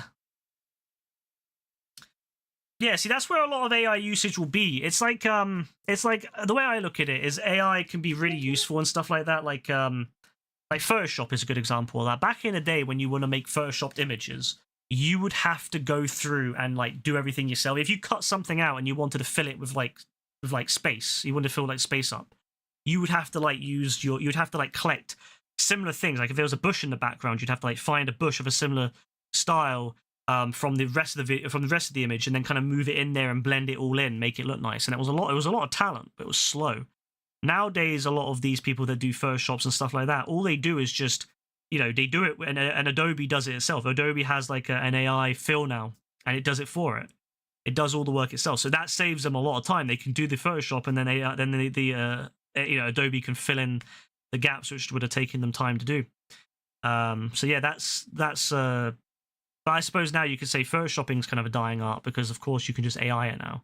I still think that there's a charm to Photoshop, though. I do think like a bad Photoshop or like a low quality Photoshop is still a lot more charming than AI. But that's the reality we're in now, is where AI is, that's where it's going to be. People will use the easiest thing to get something, and that is going to be AI. But I do think it can be useful in certain circumstances to help reduce the amount of time spent doing laborious stuff. But I don't think you can fight it. In the end, it will be the consumer that decides. And so if an AI movie comes out and it ends up having a shit ton of people go see it, that's the future. So you just have to hope that no one goes and sees AI movies. But I already know there will be, at some point, there will be some filmmaker out there who will make a really high level AI film, and they will put it out there, and I can just tell it will happen eventually. Whether it happens this decade or next, someone's going to eventually do it, and it will be well received by people, and that will change it. Once that first film comes out, that's popular enough that gets people into the cinema. That's it, because then every other studio is going to go, yeah, we can do that. And so I imagine that once that happens, it's over. You just have to. I don't know what film it will be. I don't think it'll be from a mainstream. I don't think it'll be like an MCU or anything like that. I think it will be something else. But I can just see like a horror film. Maybe someone make an AI horror film. I don't know. Someone will do something low budget but still very high quality AI, and that will be it. That will be the end of that. That will be when that's when the whole thing changes. I think AI could be really good though in things like improving CGI, because a lot of the CGI work is so rushed these days, and it's because they never have enough time to do it. I think AI could really improve CGI in the future, but then the problem is, of course, and they'll start saying, well, we'll just fire more people because we don't need them. They won't go, yeah, we'll keep the same amount of people, and then we'll just increase the AI to to keep the quality going up. They'll just say, well, we can just get rid of the extra people now and just go back to, So yeah, it's going to happen though. Yeah, 100%. Floodgates will happen. All it takes is one. All it takes is one Don to do it, and that's it. One successful film, and that's it. The whole world changes. So it does suck, but it is what it is. But yeah, I mean, that's the cool thing is, you'll still have people that want to do their own traditional films, and I do hope that traditional films, non-AI films can, or at least non-fully AI films can still compete and do really well. I hope they do better, but I just know what people are like. If you think it's bad at the moment with everyone going to see like MCU slop, it's going to be way worse when they go to see these films. At least the MCU has some redeeming features if you like the MCU, and at least it's actual people for the most part. Other than Secret Invasion, which we don't talk about. That whole we don't talk about Secret Invasion. But yeah, it'll be crazy. It'll be really crazy. World is changing. Music 100% is going there. I already know. 100% music is going there. I think there's actually artists already on Spotify who are uploading fully AI music. And I'm just waiting for the day that an old artist gets new music made by AI. Because I was listening to people making like Beatles inspired songs back in the day with very early computerized AI, and it sounded, obviously it obviously did sound at times where, like, quite a lot of times where it was just offbeat, or it didn't, but it had the general gist of it. But I could see like I'm waiting for a Michael Jackson song to come out. Like I'm just waiting for a Michael Jackson song or something like that to come out with, which is fully AI. That's what I think will happen. We'll see like an AI Michael Jackson song or something like that. Like dead people will be able to come back. That's where they're gonna 100%. These companies are gonna do that 100%. If they get the rights to your voice post death, they're gonna 100% take advantage of that. You're actually right with people going to see the MCU, just not right with stuff like how it marginalizes smaller films into art house theaters and how big the stuff like Minecraft movie. Oh yeah, it takes away almost all the screens. I mean, I don't blame them. I'll be real, I don't blame them, because like all the other films get like no one there. Like I'll sit there and I said, oh yeah, Minecraft's taken away the ability for me and Rebecca to see like Sinners and stuff. But I looked at the times where people could go and there was no one in them. Like even the showings that were on, no one was there. Like I looked at the screens like just before they started on the app, and I think in total I saw maybe about, I think it was 5 people in about a 3 o'clock showing.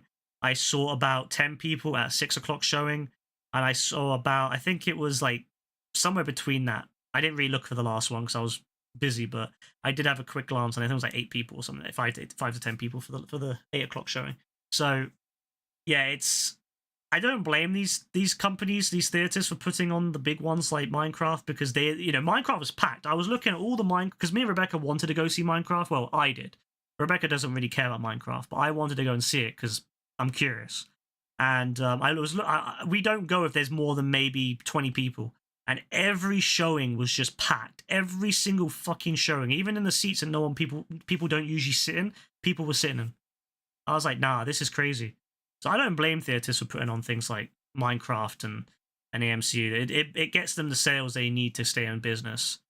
Though I do hope, I think we might be seeing Sinners tomorrow, speaking of which.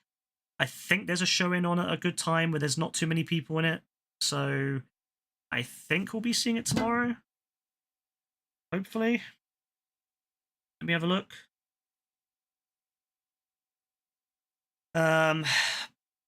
But yeah, Dean, music will 100% be AI.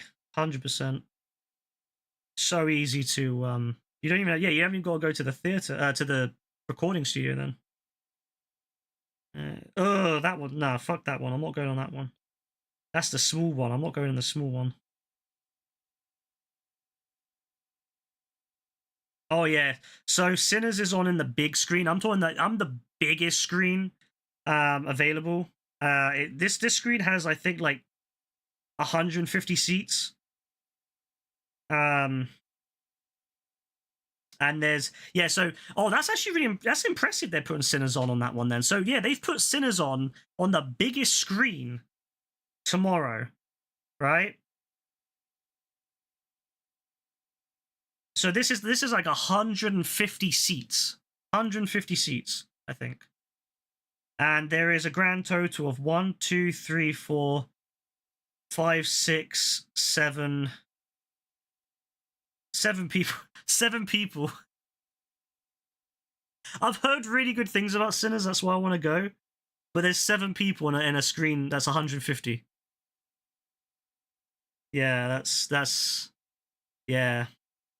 That's why I think they're very hesitant to do it. 150 seats, and it's going to only be set. That they'll probably spend more money just running the electricity bill than for the showing. Then that's crazy. Mind you, that's quite late on as well, so that should be full. All right, let's see this one. Let's see Minecraft. At the same time, but yeah, Minecraft is packed. Holy shit. Minecraft is absolutely fucking packed still. What the fuck? Why is it so packed? Why is it so packed? I swear like every kid has seen it. I suppose it's not school holiday anymore, so I don't know. See, that's the thing, like, yeah, like 7 people. That's the thing. It's like, I love those. Don't get me wrong. I love going to those showings. I absolutely fucking love it because I love getting the big screen when it's just a few people, like, and it's quiet because it's all, everyone in that is all spread out, right? so it's quiet, and it's so you can focus and you don't have some random dons talking. But you do wonder, like, you have to think to yourself, God, like, the amount of money they're spending on the electricity, because they have to light the place, obviously. The lights are dimmed, but they have to be on in the UK. I don't know if it's like that in America, but in the UK, the lights have to stay on in the theater the whole way through, even if it's just dimmed because of safety. So the lights are on, so that costs money, and they're old lights. They're not LEDs; they're old lights. Because this is an old theater that needs to be. It's going to get revamped soon. They're gonna demolish the whole thing and rebuild it. So it has to have lights. It has the older style projectors, so they're very energy using. So they're probably spending, you know, and mind you, the seats are cheap. So I think in total they're probably bringing in that one maybe like 30 quid. They're bringing in maybe £35, assuming that no one spends money on the food. Well, okay, maybe about 40 to 45 actually. And of course, with me and Rebecca, we're going to use a 2-for-1. So we're not going to have to. We're going to pay even less. So let's say me and Rebecca there. So let's say there's a few more people there tomorrow. Let's say 10 people. Let's say I don't know, maybe about 50, 60 quid. They're probably not going to make much money off that showing, if any, when you think about it. Like, the electricity in this country is so high now. They're probably going to end up making like barely any money off that. They're going to have to hope that people buy food. And we very rarely do. We sometimes do. If we're feeling saucy, we'll get like nachos or whatever. Like, I love a good cinema nachos. I hate the price, but I love a good cinema nachos. I'm also a big fan of the slushies. You know, like the Tango Ice Blast. I love those. And those probably pay for the employees, because I can't imagine they make much money off the actual showings, especially when it's like that. So 10 people in the biggest showing in the biggest screen of the room of the cinema at evening time. That's crazy low. So they're probably gonna, and mind you, okay, you could say, but what about people who are buying on the day? I'll be real, most of the time the people that you see on the thing the night before who turns up, because it's very rare that there's more people in than the next day. So it's crazy. I mean, I've heard really good things about Sinners too. Like, I've heard really, I think it was like 100% on Rotten Tomatoes for a short period of time. It was really good, high, super high. So I'm excited to see it if we go. Of course, I can't say we are going to be going, but I hope so. So I'm excited to see it. But it's like it does really reveal how much those movies like Minecraft was filled every day for like 2 weeks off holiday, and it's still quite busy now. So Minecraft probably paid their entire year's worth of money. 100%. Minecraft probably paid the whole year's rent on that place in like 2 weeks. That's probably them funded. Mind you, the place is definitely old. Like, this place had, you know, those old CRT TVs, right? They used to have like CRT TVs on these big I don't know what they like frames that hang from the roof, and they used to always be on, and it'd be showing different film trailers, right? And you'd go upstairs, you see all these film trailers, you'd see the TVs, and it was amazing. It felt like the future when this cinema opened. It felt so cool. And they're all off now. I don't imagine many of them work, but they're just there. They don't bother taking them down because it's too expensive for them to take down these TVs than just to leave them there. It's just too expensive. And so the place is really, it hasn't been upgraded in years. It still feels like a 90s cinema, which I'm fine with because I love that. I love that vibe, that 90s vibe, vintage 90s cinema vibe. But it doesn't feel like a Monday cinema. Like, the seats are all old as well. Like, they have taken out a few of the seats and replaced some of them with leather ones. But they're not like when we go to the other cinema. There's another cinema we go to and it's reclining seats. Like, they got beds. There's another cinema that we have nearby that has like sofas you can sit on and you can order fucking pizza to the sofa. Like, it's crazy. It's like some of these cinemas are really modern. They have bars. They have, you know, as I said, they got mad stuff going on. Really cool cinemas. But this one's really old school because it just it's never been upgraded, and it's going to be demolished and rebuilt, like I said, but they're going to rebuild it smaller and put flats and stuff nearby instead. But it's just it's not the same, you know. I don't know. I don't blame them. They probably don't make a lot of money, judging by their ticket prices. I mean, the fact that they could only charge like £6 for a ticket says a lot about how many people are going there, because if they were packed, they would be charging like at least 10-15 quid.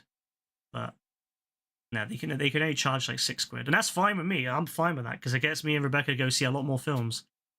We went to see more films in the last 2 to 3 years than I've probably seen in a cinema. Way more than I've ever seen in a cinema, actually. I saw more films with Rebecca in like 2 months than I've ever seen in my entire life beforehand in the cinema. So, yeah. Mind you, that cinema was quite expensive when it first opened in the 90s. So, yeah, it just goes to show how different times it is. You're going to get a lot of shit, are you, when you go on the 26th, are you, Dean? You're going to get a ton of stuff. Yeah, you should. If you don't go cinema much, you might as well, bro. You might as well. If you only go cinema like once in a blue moon, you might as well get stuff. That's kind of the same thing that me and Rebecca do. When we go to a night, like a showing that we really like, we'll go to the fancier cinema. So if it's just normal stuff, we'll just go to the cheap cinema. But sometimes we want to go and see, like, you know, something that we really like. So an MCU film, like if it's a good MCU film, of course. So Doctor Doom, like Doomsday. Me and Rebecca will 100% go to the fancy cinema for that. 100%. We're gonna go when Doomsday comes out. We're 100% gonna go to the really nice cinema, reclining seats, all that good shit. But for normal stuff, for stuff that we don't really know about or we don't really care about as much, we'll just typically go to the cheap cinema. But we won't really buy much. But when we go to the fancy cinema, we'll buy, like, you know, we'll get like drinks. We'll get she gets a milkshake. I will get nachos to share usually, which saves some money. Sometimes we'll get a popcorn as well. So we'll get like a large popcorn, nachos. And I'll tell you this, yeah, the amount of times that we've ran out of nachos, right? We will run out of nachos and we'll buy, we'll use the fucking popcorn. Well, I will, she won't, but I use the popcorn. I dip the popcorn in the salsa and the cheese to use up the cheese and the salsa. I'll get every tiny fragment of that delicious cheesy salsa goodness out of the, you know, by using the popcorn. And people look at me and they're like, why is he eating like nacho cheese with popcorn? Bro, I don't give a shit. I love it. How is the cinema? Oh, the one we went to for that was just a standard one, because it was, I remember when we went, like, when we go to a lot of these like smaller films and these films that we don't really know much about, we don't want to spend all that money to go to because when we go to the fancy one, we also have to take more transport to get there. We can walk to the one nearby, the cheaper one. The other one, we would have to take the tube or something like, you know, the bus, and it takes a bit of time to get there. It's like it's like a 15-minute trip if we go by that, because we've got to take the tube and then we've got to walk, or take the bus and and then walk. So it's a bit of a trek to get there. So typically when it's like the films that we just not really seen before, we'll just go in and go to the cheaper one. But yeah, if it's like a film we really want to see, like it's usually MCU, like Deadpool. We went to the fancy cinema because we wanted to see that in comfort, and we went there for another film as well recently. I can't remember when we went there recently. What film was it? Oh, it was Captain America. It was Captain America. It was because it was Rebecca's birthday, so we went for her birthday. But yeah, the less said about that, the better. Paying all that money out, paying like 30 quid for all that, 35, 40 quid for all that, and then the fucking having to pay for the tube and all that. Yeah, that wasn't fun. But for that, for Deadpool, 100%, it was great. Fucking awesome. Loved it. Absolutely loved it. For Captain America, no. But for Doomsday, yes, we'll 100% go back for Doomsday. I don't know about the other ones. I think Thunderbolts we'll just see in the cheap cinema, and probably Fantastic Four as well, because we're not 100%. I'm not 100% sure about how that's going to turn out. I think it's going to turn out good, but I've had enough of these films of the MCU turn out not to be as good recently that I'm a little bit hesitant to trust them. So we'll probably go for the cheap cinema for that one. But Doomsday, I'll trust it. Yeah, the tube is really expensive these days, Dean. Yeah, 100%. Way, way, way more expensive than it was, not even that long ago when you think about it. It really has gone up in price recently. Buses are still very cheap, but of course, buses depend heavily on on how busy the roads are, and obviously around prior, like busy times, it's not fun taking the bus. But if we have someone to go anywhere, I don't mind taking the bus, going home and stuff, and going out and seeing her, because I'm not in a rush. But when we're trying to go cinema, we're almost always late. We have a knack, because now get this, yeah, I have timed every cinema in the local area. I know exactly how long it takes for every trailer and advert to end. I have it down to a fucking science, bro. So we turn up exactly that time after the start of the showing. So the showing will say something like 3:15. If we get if we can get a day off or whatever, or like we get an early day or whatever, 3:15. So I know exactly when to turn up. 3:15, you'll be sitting there for like 26 minutes watching trailers. 26 minutes for one of the cinemas. It is 26 minutes on the dot. So we get there 26 minutes on the dot. It's crazy. Yeah, it's depending on the cinema. Some cinemas are less, but yeah, the cheaper one is like 26 minutes long. Exactly 26 minutes. You'd think 25. No, it's 26. That's what gets people. The amount of times I've sat there with my watch and I've timed it, as I've timed that shit. The second that it ends, I do it. I've done it on all the cinemas nearby, so I know exactly how much time we have. So what we usually do is I will book the ticket on the app. Just as it's like 26 minutes left, and we'll go and get snacks. We usually just get snacks from like Sainsbury's or Tesco or whatever, and we'll go get snacks, and then we'll walk to the cinema, and we almost always get there just on time. So we're walking in just as it's starting. Sometimes we're a little bit late, like maybe about half a minute late. But we sit at the front, so it doesn't bother anyone, because we sit right in the front in the corner, so no one ever notices us come in, so it's fine. But there's always some don who comes in with their phone, like on their fucking smartphone, like flashlight on, and they're like waving it around trying to find their seat. And I'm like, bro, the fucking place is empty. You don't need your light. Just sit anywhere. It's fucking empty. It's empty, bro. Like, who are these dons that come in with their flashlight and they're like, bro, it's empty. Sit anywhere. It doesn't matter. They're not going to give a shit.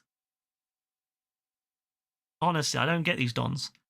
Rebecca has got really bad darkness eyesight, so I have to lead her though. So I have to she has to hold my hand, and I'm like I have to take her to the seat because she's got such bad like dark nighttime eyesight, whereas I'm able to see. It's funny, but we don't put our lights on or anything. Yeah, you need to take the bag in, bro. If you're gonna take food, it's a good thing to do. Also, Dean, here's a good idea. Here's a really good suggestion. Yeah, if you get the nachos, you know how when you get nachos there, they give you like cheese and salsa and all that. The big brain is to get a big bag of Doritos beforehand. Yeah, get a fat ass bag of Doritos. Because the nachos, they never give you enough nachos. They give you so much salsa and so much cheese, but you never get enough nachos. So take the big ass bag of Doritos in, use your nachos that you get with the cheese and all that, and any cheese, any salsa left, use the Doritos. Because then that way you can extend it. Because whenever we do it, we usually use less than half the cheese, half the salsa. And so what I do is I either use the popcorn or I use my finger and just like scoop it up. But that's the bigger brain. So whenever we have a chance to, we plan ahead and we get the Doritos. It's such a good idea. And usually they don't care. Like none of the cinemas around me give a shit. They're fine with you taking stuff in. They just ask that you're not messy with it. It's not hot food or smelly food. They don't give a shit if you go in and it's like Doritos or whatever. They don't give a shit. They don't even care. Like they've seen us walk in with snacks before. We usually put them in a carrier bag and we walk in like it's just like we've been shopping or whatever, and they don't usually care. But they have seen it before and they don't care. And actually all the cinemas we go to have said that you are allowed to do that. There's only one that has said that you can't. And that's a fancy cinema where they're like, they want you to order their food. But every other cinema that we've gone to has said you can bring in your own food as long as it's not like obnoxious. And so, yeah, Doritos is a really good one. Try to find packaging that isn't like really noisy if you're going to do that as well. Rebecca always gets chocolate buttons. So she ends up making a lot of noise. What we usually do is we wait until we either do it just before the film starts, or we wait until the film is like really loud. If there's like Revenge of the Sith has a lot of loud moments where you can open packages. But also one thing we found really helps if you have a lot of time to prepare, is if you can get yourself like, you know, those like cardboard takeout boxes, like a Happy Meal box or something like that, or you can buy them in stores. You can go to like B&M and find them, or you can just get a Happy Meal box. If you can fill that up with chocolates and stuff beforehand, it makes no noise at all. You know, if you have to open crisp packets, a chocolate packet, and you put your hand in, it makes noise. Put that shit into a box, like a Happy Meal box. It makes no sound because it's cardboard. So so that's what we do. We go and get ourselves like cardboard boxes from B&M, and if we remember to, we'll fill them up as the film's starting. So just before the film starts, we'll fill up the boxes, and then that way during the film we're not making any noise because it's just cardboard. You're not gonna hear like any real sound from it, like crinkles of a crisp packet. So that's what I would say is if that's if you want to be really like secretive, or if you want to really help not disturb other people. But that obviously depends on the film. Some films are loud, so it's not a big issue, like Star Wars. But like films like films where there's lots of talking, there's a lot of narrative. Yeah, I like to be quiet, so I like to take the wooden box or the cardboard box and then fill them up. But yeah, if you ever have like a Happy Meal or something like that, you can always take that afterwards, and that's a good way. You can fill that up with like chocolates, whatever you want, or crisps if you want. But yeah, if you have nachos, if you're going to buy nachos there, definitely bring Doritos or some other crisp, because it will, trust me, it will make the experience. So it's nothing worse than when you finish all your nachos off and there's all that cheese and that sultry goodness, and you're sitting there like, oh, I wish I had more. I wish I had more nachos. I love it. I love getting open that big bag of Doritos and be like, yep, we can just take our time now, and we don't have to worry. It's not good for the health though, I imagine, all the calories, but it does make you a lot happier when you know you're not wasting all that cheesy goodness or that sultry goodness or sour cream. You know, some people, I like to have all of them, but some people like to have some, like one or two. I have them all. So my nachos are just like, yeah, covered with sauces, or sometimes they give you little pots. I like the companies that give you little pots of it because you can take those home with you, and we have done that before. But yeah, you gotta like really, plan ahead sometimes. But if you're lucky and you have a Sainsbury's or a Tesco or something nearby, even like a local one, oh, it's so good, bro. You know, we thankfully have a Sainsbury's like right nearby, so we could just go and quickly pick up stuff and go in. Yeah, no, yeah, that's what I do as well, Dean. I eat half of it before I've even started. Like, I'll be sitting there munching away, and the trailers, you know, like if we get in like 5 minutes before the trailers end, I'll be in it before the trailers. It's so frustrating. I have to really pace myself. I have to really think about it. You don't like to eat in the cinema. That's probably that's the healthier approach. If you train yourself to eat in the cinema, it's the worst thing, because then once you train yourself to do it, it's so difficult because it's just calories. It's so many calories. Like Rebecca will eat an entire chocolate buttons, and that's hundreds of calories. And I'll eat an entire, I usually get M&Ms if we're going to buy stuff outside of the cinema. So I'll have the entire pack of M&Ms, and I looked at how much there is. It's like 500 fucking calories for that. I'm like, nah, that's crazy. I'm eating so many calories without even realizing. So it's not good for you, especially if you go cinema a lot. So yeah, it's not a good habit to be in. If you only go cinema once in a while, it's fine. If you go like Dean with you, it'll be fine because it's like it's a special occasion, once the blue moon thing. But if you're someone who goes cinema like me and Rebecca, where we don't go all the time, but we go enough that we go multiple times a month, it's awful if you get into it. We've also done it in the past where we'll take a Subway in there. That's a little bit more naughty, I'm not gonna lie, but we have taken in Subway before. But it's fine because we're very quiet. We make sure we take it all out beforehand, and we try not to get anything that will smell, so we don't get like, you know, anything. Like Rebecca likes tuna, but she won't get tuna. She won't get tuna. Then she'll just get like chicken, and I'll get like salami. So we've done that. And we usually sit away from everyone else so no one can really smell it. That's about it. I've heard people taking pizzas before, which is pretty crazy. If they sold pizza there, people probably would buy it. They sell hot dogs, so fuck it. Why not sell pizza? But some of the cinemas near me do. So yeah, it's that's the thing. If you only go once in a blue moon, it's fine. Even if you're trying to be really healthy, it's only a once in a blue moon thing. But if you go a lot, yeah, you need to, yeah, And that's the thing. As long as you're respectful, like as long as you try to be respectful, the amount of dons out there in there that speak, they talk, they're really loud with their stuff. Like they like the amount of dons that leave mess everywhere. Like they drop the fucking popcorn and leave it everywhere. My God, man. Like I dropped the popcorn once, and I scooped that shit back into the thing. Like we finished what was still in it. So I dropped it. We lost about a half of it, maybe just under half of it. So we finished eating it. We continued eating what was in the actual box. And then once the box was empty, I sat there quietly during the film with my foot scraping in the popcorn into the box. And at the end of the film, I did the rest of it. I got like a piece of card from another thing and just scooped as much popcorn into it. There was some that was left that I couldn't get to. I bet I felt really bad, but I scooped as much of it back into the box as possible. And I was like, oh, I hope they can get in here with a Hoover or something and suck up the rest that was under the chair, but I couldn't reach. But some dons, they just leave it everywhere. Like, they don't give a shit. So, I don't know. Some people are just fucking animals, but as long as you're respectful, you know, they don't give a shit. Even if you brought in, like, a pizza, they wouldn't give a shit as long as you're not disrespectful of it. You could probably go in there with fucking KFC. As long as you're not disrespectful and you throw it everywhere or drop it, they wouldn't give a shit. If you just brought in, like, a boneless banquet or like a bucket of chicken and just ate it quietly, they probably wouldn't give a shit as long as you don't make it you know, shove it in other people's faces and cause issues. My cinema's really chill like that. They don't give a shit as long as you don't cause issues. So yeah, it's one of those things really, but it's not healthy to eat when you get to train yourself like that, because you will always eat and it is so bad. But oh well, that's us now for it. That's what we've done. We can't change it. Oh, really? There was a group chatting and giggling. Bro, it's so terrible, bro, when people are like that. I hate it.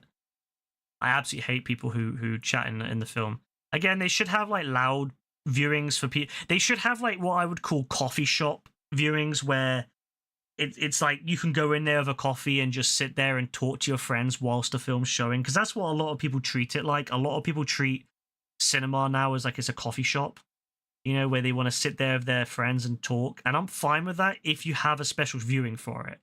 You know, they treat it like they're at home, or they treat it like they're in a coffee shop. If they had a showing, which is like a loud showing, you can go in there, you could talk, as long as you're not like obnoxiously loud, like shouting, screaming, you know, you can go in there, have a chat with your friends and treat it like you're sitting in front of a TV or you're, you know, you're in a coffee shop. Fine. That's cool. I'm all for that.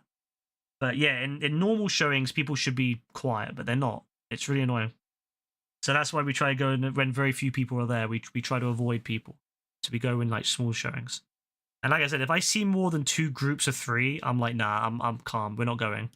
But if there's only one group of 3 and the rest of them are either solos or maybe a few doubles, it's fine. If there's a group of 4 or more, you know it's going to be fucked. And it's funny actually, when you see, because obviously when you look on the app, you can't tell if it's kids or not. But when we go into a viewing, if I see a family of like 4 with kids, it's usually not that bad. Like I actually find kids are better than adults. Like the kids sometimes, like when we went to see Dragon Ball, there was a dad with his 2 kids, right? And they would shout out very rarely. They'd be like, you know, when's it starting? And oh, it's Goku, but it would be very rare. And it was fine because they, you know, for the most part, it was just an excited kid. But whenever we go to like a show and it's like 4 adults, like four fucking like even like middle-aged women. We went to showings with middle-aged women and they're yapping away. Pisses me off, bro. That's why when there was like all those dons talking and I started calling them all cunts on the way out when the show was finished, I was like, you need to shut the fuck up, you cunts. And they got so mad at me. They were like, you don't have to speak to us like that. And I was like, I don't give a shut. I was like, shut the fuck up. I don't give a shit. Like, I was so pissed. I was so fucking pissed. I was like, I don't give a shit. Shut the fuck up. Leave. Like, they're literally opening the door to leave. And they're like, you don't have to speak to us like that. I said, shut the fuck up and get out. I don't give a shit. Leave. Oh my god, bro. Like, the whole film, I was wanting to say it. The whole film, I was like, I was biting my tongue the whole film because I didn't want to ruin it for other people, right? But as soon as that film ended and they were walking past us, I was like, you fucking cunts, you silly fucking cunts. Like, Learn some fucking respect. Learn how to be decent in a cinema. You don't fucking talk in a cinema, you dumbasses. And they got so fucking angry. They were like, you don't have to speak to us like that. No, I don't have to, but I want to because you're silly fucking cunts. Honestly, I think I said it to like multiple groups too, because there was multiple groups yapping away. So I said it like to multiple groups. I didn't know exactly which group it was. So it was like the worst. So I just said to all the groups. Every time a group of like 4 or more were leaving, I was like, you fucking cunts. Shut the fuck up. Every time, bro. I was so pissed that day. I was so fucking pissed. Rebecca was like, you could tell Rebecca was a bit uncomfortable that I said all that, but she agreed with me afterwards. Like, she was like, yeah, they needed to shut up. But she, you know, but I could tell she was a bit hesitant that I was saying it. But I was like, I don't care. Like, these cunts need to fucking get told. I hope they think of me whenever they go to the cinema. I hope they think of me. I hope they think, oh, that Don who told us to shut the fuck up and called us cunts. I hope they fucking remember me, and they sit there dead silent in case I'll be there. I hope so. I think they were university students. I'll be real. I think they were university students. On like they finished university for the day or whatever, because they were that age and they all were like, you know, carrying like stuff that looked like university stuff. So yeah, whatever. They, you know, if you're at university, you should know how to shut the fuck up. That showing of Sonic 3 made you want to commit several post-birth abortions. Legit, no, it takes the piss. I don't care. I'm just gonna say what it is.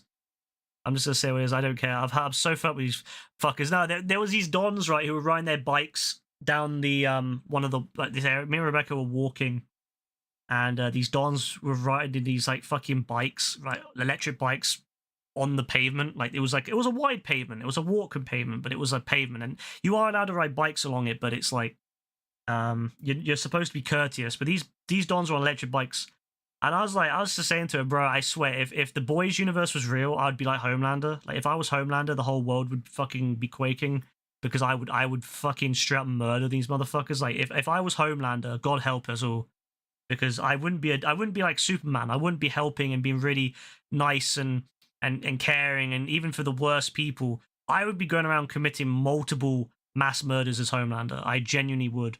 Anyone who commits crime would be dead. Anyone who fucking causes issues, damages, potentially hurts other people by being stupid, dead. Like, there would be no one left. And she was like, oh, thank God you're not Homelander then. I was like, yeah, damn fucking right I'm not Homelander, because the amount of fucking cunts out there that I would fucking eviscerate. Honestly, I'm so fed up with these dons. They're so bad. I don't know if it's like you don't have to be riding down the pavement at 25, 30 miles per hour on a bike when you and especially leaning back on the bike. So you got, like, what was if a little kid walked across and got hit by that? The kid would be dead. And it's getting worse now, because you see this a lot. It's not just teenagers. It's like Deliveroo drivers. They're everywhere. Deliveroo, Uber drivers, all that. Uber Eats and all that. They're everywhere. They're fucking menaces. And some people are going to get killed. Someone's going to get killed eventually by this because of these stupid people. And they're riding around like fucking menaces. So yeah, it's a good thing I'm not fucking Homelander, because yeah, there'd be a lot less people in this world if I was Homelander. I wouldn't kill people based upon race, religion, anything like that. I'd kill people based upon the fact that they just piss me off. So I guess in a sense it would kind of be like Homelander, because Homelander didn't even like think much of the Nazi bitch that was trying to get with him. He was like, you know, when she kept saying like, oh, you know, I'm a Nazi and all that, and he was like, what? Like, no. He found it was a turn off for him. Like, he just wants to kill people because he doesn't like them. Whereas this bitch was trying to like go on about the master race or some shit. I love that. I honestly love that for Homelander. But where's those fucking game invites gone? They're not there. Oh well. But yes, honestly, too many arseholes these days, and they ruin everything, so fuck them. It is what it is. What can you do? Anyway, let me know how you feel about Sinners. Yeah, I will do. If we go and see it, I'm not sure if we are or not. I think we're busy. We're doing something tomorrow, I think, like during the late afternoon. I think we're going to be doing something. But if we have a time afterwards, we'll go and we'll go to cinema and have a look at it. If it's still looking good, I'm not going to go there if like 40, 50 people suddenly appear. But I don't imagine a lot of them will. Homelander's not long for this world in this new season. Oh yeah, he's gone. 100. He'll have to be killed, 100%. But who will kill him? That's the question. Will it be Ryan? Will it be Billy Butcher? Or will it be someone else? But hey, I'm just saying, you know, sometimes Homelander's methods would be the best solution for a lot of these motherfuckers out there. I'm just saying, you know. Don't hate me because I'm right. Some of these motherfuckers need Homelander. It's just, you know, it's just the truth. Pretty much like 50% of the people that go to the cinema with me need Homelander to visit them. That's a darker view, but hey, it's true. That's how I feel. I get so frustrated with these dumbasses out there and how inconsiderate they are. Because me and Rebecca are so considerate. We always try to avoid causing issues. We try to disturb people the least. We're always walking out of people's way to like to not get in people's way. The amount of motherfuckers that walk down the pavement and just walk into you. Honestly, the amount of motherfucking parents, especially, you know, they got perfect amount of space. And they walk in the center of the fucking pathway with their child. I'm like, bro, who the fuck crowned you queen of the pathway? So my thing now, I just barge into people, or that best thing to do if you don't want to, you know, just stop, just stand, just like stop and stand and stare at them, and then they'll walk around you. But my god, man, nah, there's too many inconsiderate motherfuckers out there now. Too many motherfuckers. But I don't want to go into a tangent about how much I hate people, because that's pretty evident. Yeah, maybe another time. But anyway, for now, I'm going to end it. So I hope you have a lovely Tuesday. Hope you all enjoy whatever you get up to, whether it's going back to work or whatever, you know, school, whatever the fuck it is. Enjoy it. Have a great one. I'll be back sometime this week. I'll see what Rockstar's saying on Thursday. I might stream Tuesday or Wednesday, but I'd say the best bet is probably seeing what Rockstar does Thursday. Unless if Joe somehow gets a PS5. Hey, I'm just saying, if Joe gets a PS5, I'll stream every day. Just saying, but otherwise it'll probably be Thursday that I'll stream, but we'll see. Ryan sucks. You hope Butcher splits him too. I agree. I hate Ryan too. He's a little prick. But yeah. Anyway, God bless. Have a good one. Take care. All that good stuff. Bye.